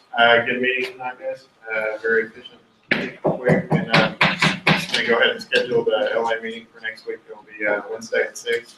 It'll be just a regular meeting to see when the schedule works for everybody. So count on that moving, but for this Wednesday, it'll be Wednesday at 6 somewhere here in Columbus. I'll email it to you when I get Are there any questions for Chair Springer? Seeing none, thank you very much. Now we're on to Chair Page. Chair Page, Academic Affairs. Hi guys, great meeting, just like you said. I think I emailed all of you who are on my committee. If you did not receive an email, please let me know, because I may have an improper address for you or something. We're gonna have a meeting next week, so Wednesday at 7, and kind of get to know everybody, see what our goals are for the semester and all that. And I'll email you with the specific details on that. So just please, if you didn't receive anything from me, first check your email. If you didn't, get back to me. Thanks. Any questions for Chair Page? Seeing none, thank you very much. Chair Bosworth. Chair Bosworth, CA, those that went out how about the open house, thank you so much. That was a great success. We had a lot of people that were actually interested in open vacancies. There's a ton of them. I don't know how many vacancies we have, but it's going to be an interesting race coming up in the fall. For tabling hours, we're going to start that next week. I'm going to be sending out an email either later on tonight or tomorrow morning about it. We're going to start the first tabling hour next week, as I said, Wednesday, probably between 9 and 5, just that big range of hours so that, people can start doing tabling hours. For those of you that do have that 5 absences, please try to get some tabling hours. Just to reiterate, you need 2 non-consecutive tabling hours to remove 1 absence. Thanks. Are there any questions for Chair Bosworth? Did you say committee time? Oh, sorry. Have we been? Sorry. Anyways, thank you very much, Chair. Finance. All right, guys. Finance Committee, very quickly. I'd like to reiterate, first of all, great meeting, guys. Finance Committee, very quickly. Our first official Finance meeting will be Wednesday at 7. However, there are going to be a lot of stuff we're doing in between because allocations are coming up. So if y'all could I just want to touch. I know I've been meeting with y'all a lot. I just want to touch base with y'all again really quickly after this. So please, Finance Committee, do not leave after this because I need to sit down and talk with y'all very quickly. Just kind of expectations and there's some making sure that y'all are filling out the stuff I need you to. Really quick rule reminder: if you don't make half the allocations hearings, I found this in the rubric. Well, you know that they exist. But if if you, in the rules, it says that if you don't make more than half of the applications, hearings in a month, you're actually doing the committee, which is something I'm not aware of before I saw that. So I'm just making y'all aware of that right now. And on another note, what Aubrey and I talked about earlier about King Hall, here's what I think would be the best thing. If you have ideas, if you have thoughts about that, and I think Aubrey can talk about this one, type them up and send them our way, and also pursue those routes on your own. Let us know what you're doing, but pursue those routes on your own, because we can cover a lot more ground a lot more quickly, and everyone's moving together on it. Are there any questions for Chair? Seeing none, thank you very much. Chair Henderson, CR, so we don't have any bills, so I'm thinking of trying to have a meeting next week, probably around 7, because I don't know about half of you, so it would be appreciated if I could get to me, but I'll email you guys the exact specifications. If you're having a committee meeting, you have to say committee time, so you can always change it later, but. Then we will be meeting at 7 on next Wednesday. Are there any questions for Chair Henderson? Seeing none, thank you very much. Chair Carlson. Chair Carlson, Student Services. Once again, awesome meeting, guys. Thank you guys for being here. Pretty much most chairs are in this one now, but for the most part, everyone was here. As far as Student Services goes, we will be having a meeting. We do have legislation and just get to know everybody and have something we can take care of. Unless I see any head shakes that this doesn't work, it's going to be this coming Sunday night at 7 p.m. All right, so we're gonna go with that. I'll email y'all. I sent y'all a couple emails over summer. So if you didn't get emails, then we'll talk more about it there. But in addition to that, for everybody else, like I said, Sunday at 7, the King Hall thing definitely will be a topic of discussion because there's a lot of conversations that need to be had. So if you have any ideas at all, I would love for you guys to, like Justin and Aubrey said, send them our way because that's definitely an issue of concern on campus that we need to do something about. So with that, I yield for questions. Any questions for Chair Carlson? Seeing none, thank you very much. Chair, talking about rules and regulations. Sorry, it's a little late today. Class ran long, but it's a one-time thing, so it'll be on time from now on. Our meeting will be at 7:05 on Wednesday, so we're going to do the infill weeks. And we do have legislation, so it's important that you attend. Subcommittee will meet tonight. We'll be on a 30-minute delay. Business to take care of. Some members, but you're welcome to show up early and get a start on that action. But we will meet tonight at 4 a.m. Any questions? Seeing none, thank you very much. All right, we'll now move to a period of executive reports, beginning with. Oh, sorry. I'm so sorry. Internal Affairs Committee report. Okay, hi y'all. So I will be meeting on the 20th at 8 o'clock, and then I will be sending out probably a blur on our group meet for operations to figure out what's the best time for y'all to meet this semester. And that's pretty much it. That's all I got. Awesome. Any questions for FMD?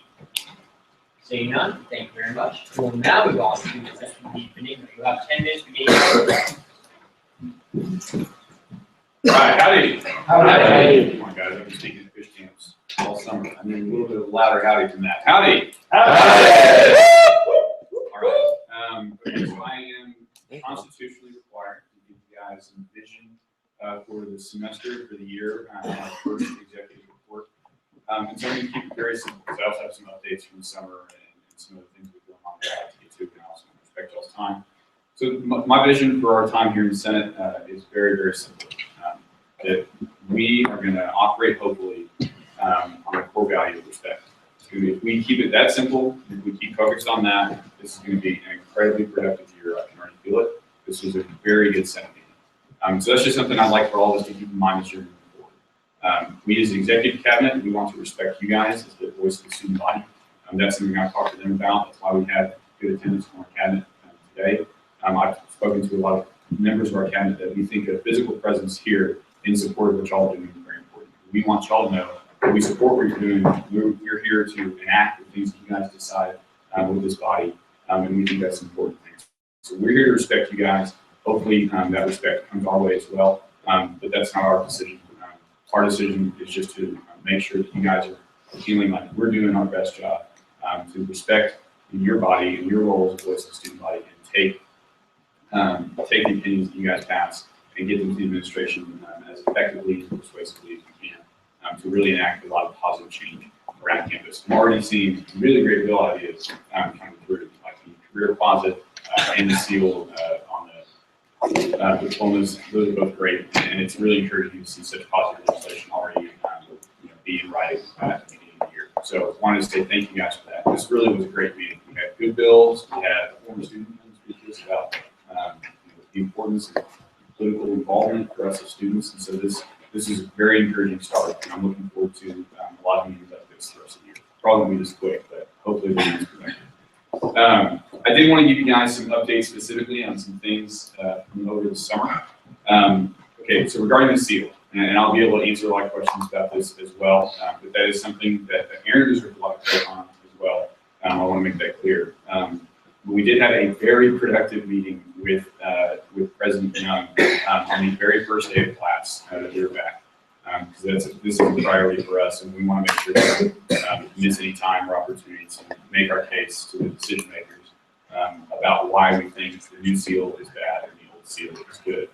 So we did have representation from all over campus. Myself and Aaron were there, along with Gabriel, our student regent, as well as Alyssa, the board commander, Zach Wazinski, the president of the MSC. We had representation from the Graduate Professional Student Council. And so we really had a wide range of student opinions represented there, all in unison saying we think that the old seal it should be kept. And what was encouraging about that meeting was not just that President Young was willing to take an hour out of the schedule on relatively short notice as well to listen to why we think the seal is bad. But what was most encouraging about that was 3 days later, I got a call from him after the board regents meeting concluded. He said, Joseph, I really like what you had to say and what the student had to say on Monday. I spoke to a lot of the members of the board of regents about it, and there are some that are for changing it back. There are some that are not. But me and Chancellor Sharp, we have two big players, and so me and Chancellor Sharp are now working on trying to get those people's minds to change. And the quote that he said to me, which got me, this is a direct quote, it just got me excited because this seemed like just kind of a power move. But what he said to me was, he said, Joseph, I don't lose on things like this very often. And so that was just that was awesome. All right, that got me really fired up. It was really encouraging. Obviously, that he was taking the initiative to speak to members of the board of regents, and also to give me an update. He called my cell phone to tell me that. I think that's good leadership from President Young. Hopefully, that's something that can continue. It's a great sign so far of his willingness to work and listen to students. So hopefully that still changes. Hopefully, honestly, this is a great bill. Hopefully, it doesn't matter. Hopefully, we get this thing taken care of and we never even have to deal with it. My hope and prayer is that that is a premature bill that never has to see the light of day and support because we get to take care of it. Now, President, a few things that were asked that I did want to address specifically were about what students can do about the seal right now. And President Young specifically told me, let me and Chancellor Sharp have these conversations right now. He did also say, however, if it's looking like they're being stubborn, if it's looking like it's not going to work out in the way that you guys are hoping, then the role of the student voice will become very important, where after it becomes clear that their pressure is not going to result in the changing of the seal, that's when we will kind of rally the student voice to once again make it very clear. So we did talk about specifically how students can help right now, kind of strategically. We're going to let those conversations kind of happen in the boardrooms and privately and things like that. But if it does become clear, we will be ready kind of to mobilize the student voice specifically. As well, about some questions were asked about the student regent's role in this process. Again, he was at that meeting and he specifically made the points of present. We kind of had some points to go through. Me and Aaron sat down beforehand, listed about 10 reasons to go through. Gabe was there as well. And Gabe specifically made the argument to President Young about how it actually could be valuable for the system and the university to have two separate seals. The board of regents have already made a decision on the system seal. The university seal is still kind of up for, that's the one that we're up for debate. And Gabe actually made a pretty good point about how delineation from having two separate seals to kind of give flagship university distinction and not have it make the other system schools like Carleton and the other ones that don't even have Texas A&M in the name, be able to have a distinct separate seal and not have the exact same seal for the flagship system. So he was involved in that process. He's done a good job. He's kept me updated. I just wanted to let you guys know that so far I think Gabe is doing a good job. Okay, another thing that I'd like to bring to y'all's attention is that in the next few weeks, we're kind of going to be working on hopefully getting some legislation through this body about the Arkansas game and bringing it back to Kyle Field. So, I would love to tell you that I sat down with Chancellor Sharp and this was my idea. I said, Chancellor, we really need this for the students and for all these good reasons, which are plenty of good reasons. But the reality of it is that Chancellor Sharp came to me and said, hey, get some legislation through here so we can break the contract. Again, like, don't go, if you have friends at ESPN or whatever, just keep some down low. We don't want any blackboard material for Arkansas. It's going to happen after the game so that next year, hopefully, we can have the game back in Kyle Field and have a home and away series with Arkansas. The way students don't have to pay a lot of money to travel to Dallas and go to Jerryville and all that. And also, Arkansas doesn't get to recruit in our backyard in Dallas. So there's a lot of things. Hoping to get that carried through. I just thought that was fun. I wanted to share that with you guys. But again, if you are good friends with these people, let's not share that information just yet. We had Tom Reavers kind of farewell ceremony today. He did a fantastic job as interim vice president of student affairs. Again, I had nothing but great experience with Tom Reaver, and he really deserves a lot of credit. So if you see him around, maybe just say thank you if you know who he is, because he stepped up at a time of need, made it very clear that he was going to be interim, which made the process of selecting doing very much smoother than it could have been. And so that's great. And that brings me to Dr. Pugh, our new Vice President of Student Affairs, and at the beginning of summer. So far, again, nothing positive things from him. He's done a great job. He's really acclimated to the climate here on campus. He's been at more events than I've been at. He's been at every single one I've been at. And every time I see him, he has 3 or 4 events to tell me about that I wasn't at. And so he's doing a very good job being active and visible on campus. He and his family are staying in the house on campus this semester. Unfortunately, it's not a long-term plan, but I think it is valuable that he's here for the semester. So I'm really thankful he's going to get a kind of an up-close and personal experience with Texas A&M in terms of the living situation, even if it is only temporary. Silver Taps was last night. I hope all of you were there. Honestly, I expect members of this body to be there. That is something hopefully you are all prioritizing. But for a lot of reasons, there were a good number of people there last night. You can see, I got to stand with President Young and Dr. Pugh for their first Silver Taps. Thank you.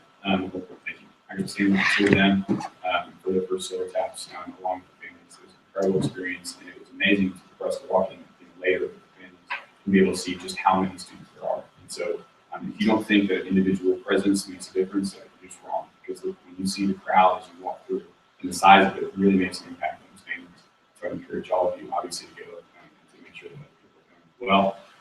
As far as King Hall goes, I'm going to be hopefully reaching out to some appropriate channels there to see if something can be done that is a little bit different than what it sounds like is going on right now.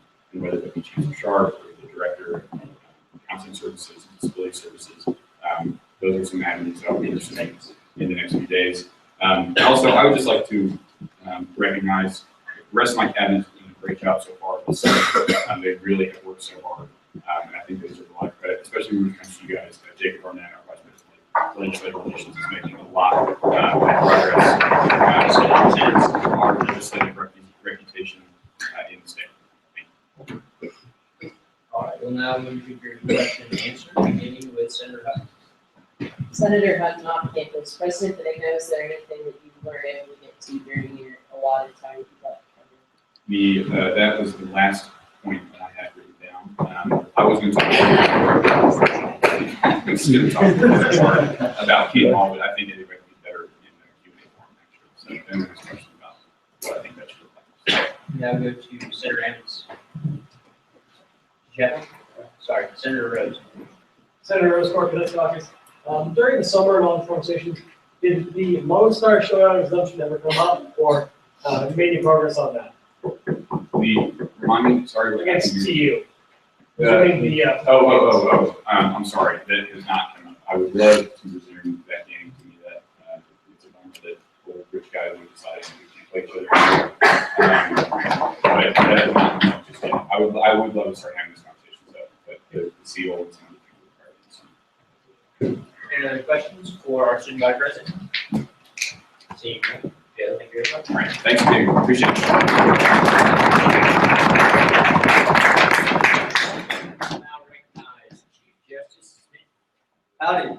Howdy. Well, first, I'd like to thank all of y'all. This is a great meeting, and it's keeping us moving along, especially on time and everything else. Great.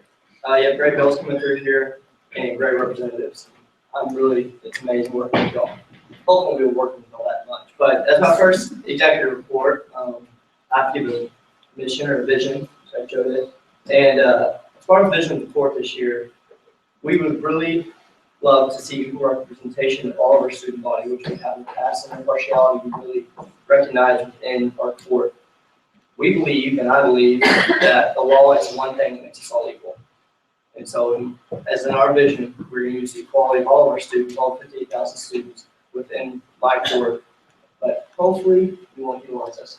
As far as the court, we have nothing to report for tonight. There's not really much going on. But I would love to thank Mr. Fields and best of luck in your campaign. And then you can come and speak to us tonight. Questions for Chief Justice Smith? Seeing none, thank you very much. Thank you. I'll now move into my executive report. So howdy. Howdy. Guys, what a great first meeting. I'm so happy with it. I'm so happy with you guys, and I'm humbled to be up here chairing this meeting. So you guys did a great job. I think we've got some great initiatives planned out. I think that we're making moves very wisely, and I'm excited to see what this year.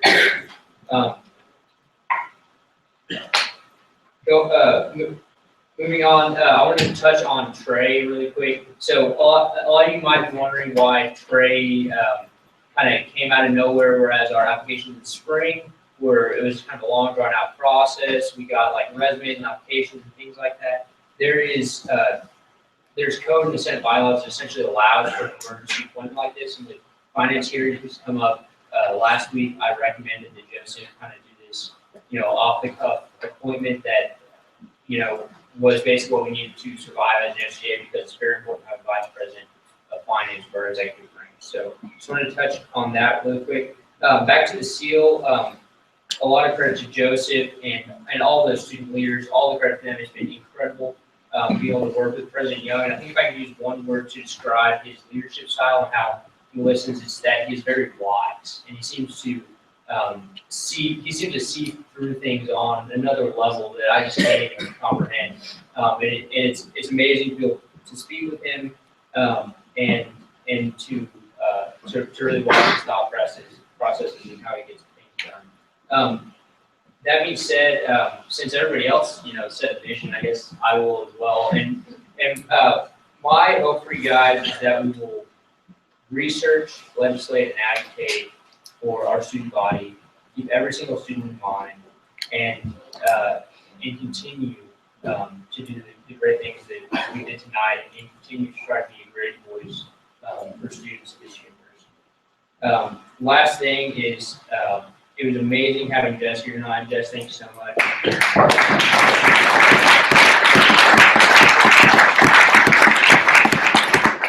Stay for the end, which not even all of us like that. So we really appreciate Jess being here, and I think Jess can be here afterwards when you guys would like to speak with him or anything like that. If you're not registered to vote here, see Joseph or Robert, and we can get that taken care of, guys. It's really important to have a student body that votes, because whenever these state representatives or whoever are looking at the map of who votes, and they see 500 students or something like that voting, then they know that that's not their constituency.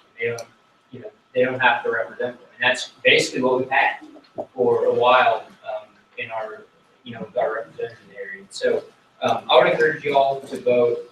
Get your friends, get them to vote, and if you'd at all like to hear more about Jess or anything like that, he'll be available after this. And that being said, that's all I've got. So thanks and gig 'em, and I'll open up to questions.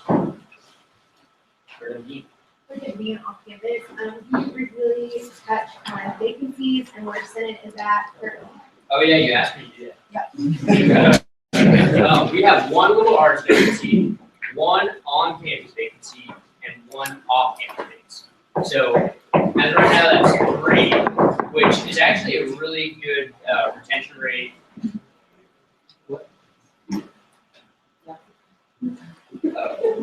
Okay, sorry. So that's really good for retention rate. We usually don't have that many people working around. We usually have a lot more applicants by now. So thank y'all for coming. Thank y'all for caring, and being here serving the students. For spring.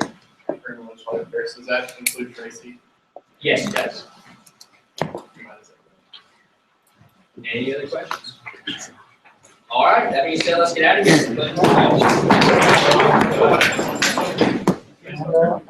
That is assuming that, everyone's here right now. So, Looks like everyone. Okay. Oh, and sorry, we are taking a Senate-wide selfie after this. So if you're interested in that, stick around. Please stay quiet until I finish this. I really appreciate it. And if you try to put it in the order, that would be nice. Okay, SPB Benigno. Howdy. Chief Justice Smith. Howdy. Speaker Mitchell. Howdy. Myself. Chair Sonka. Chair Sonka. Sonka.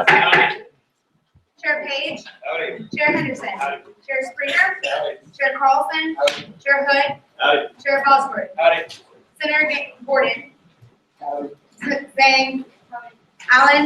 Howdy. Ives. Howdy. Walker. Roach. Howdy. Renfro. Howdy. Smith. Chapman. Stybor. Howdy. Lander. Howdy. Rose. Here. Balthazar. DeLeon. Hendricks. Nichols. Hess. Keith. Lambert. Parker.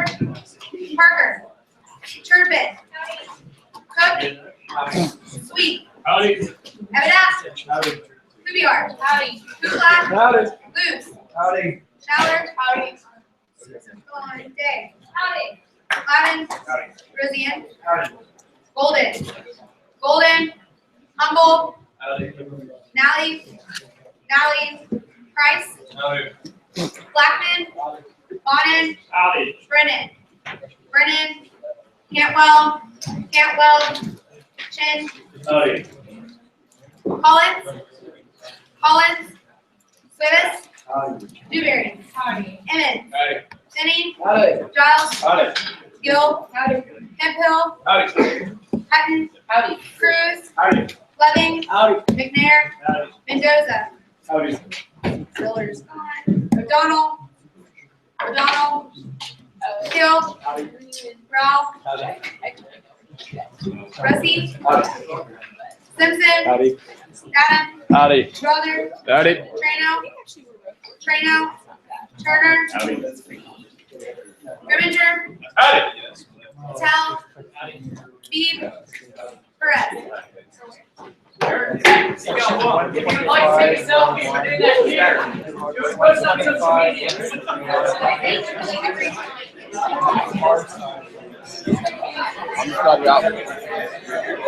Far side is students, so I don't know what kind of setup.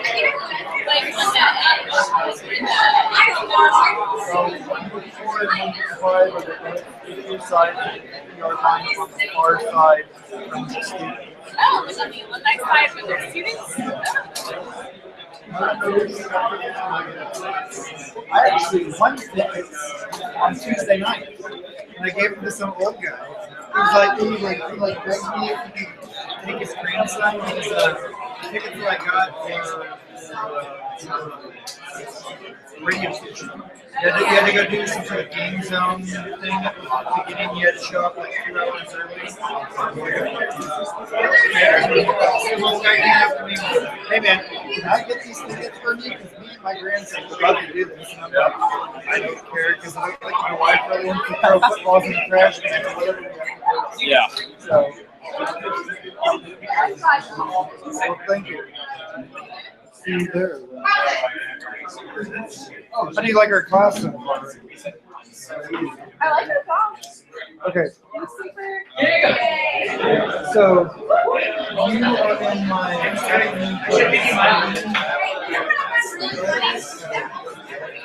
I have two classes.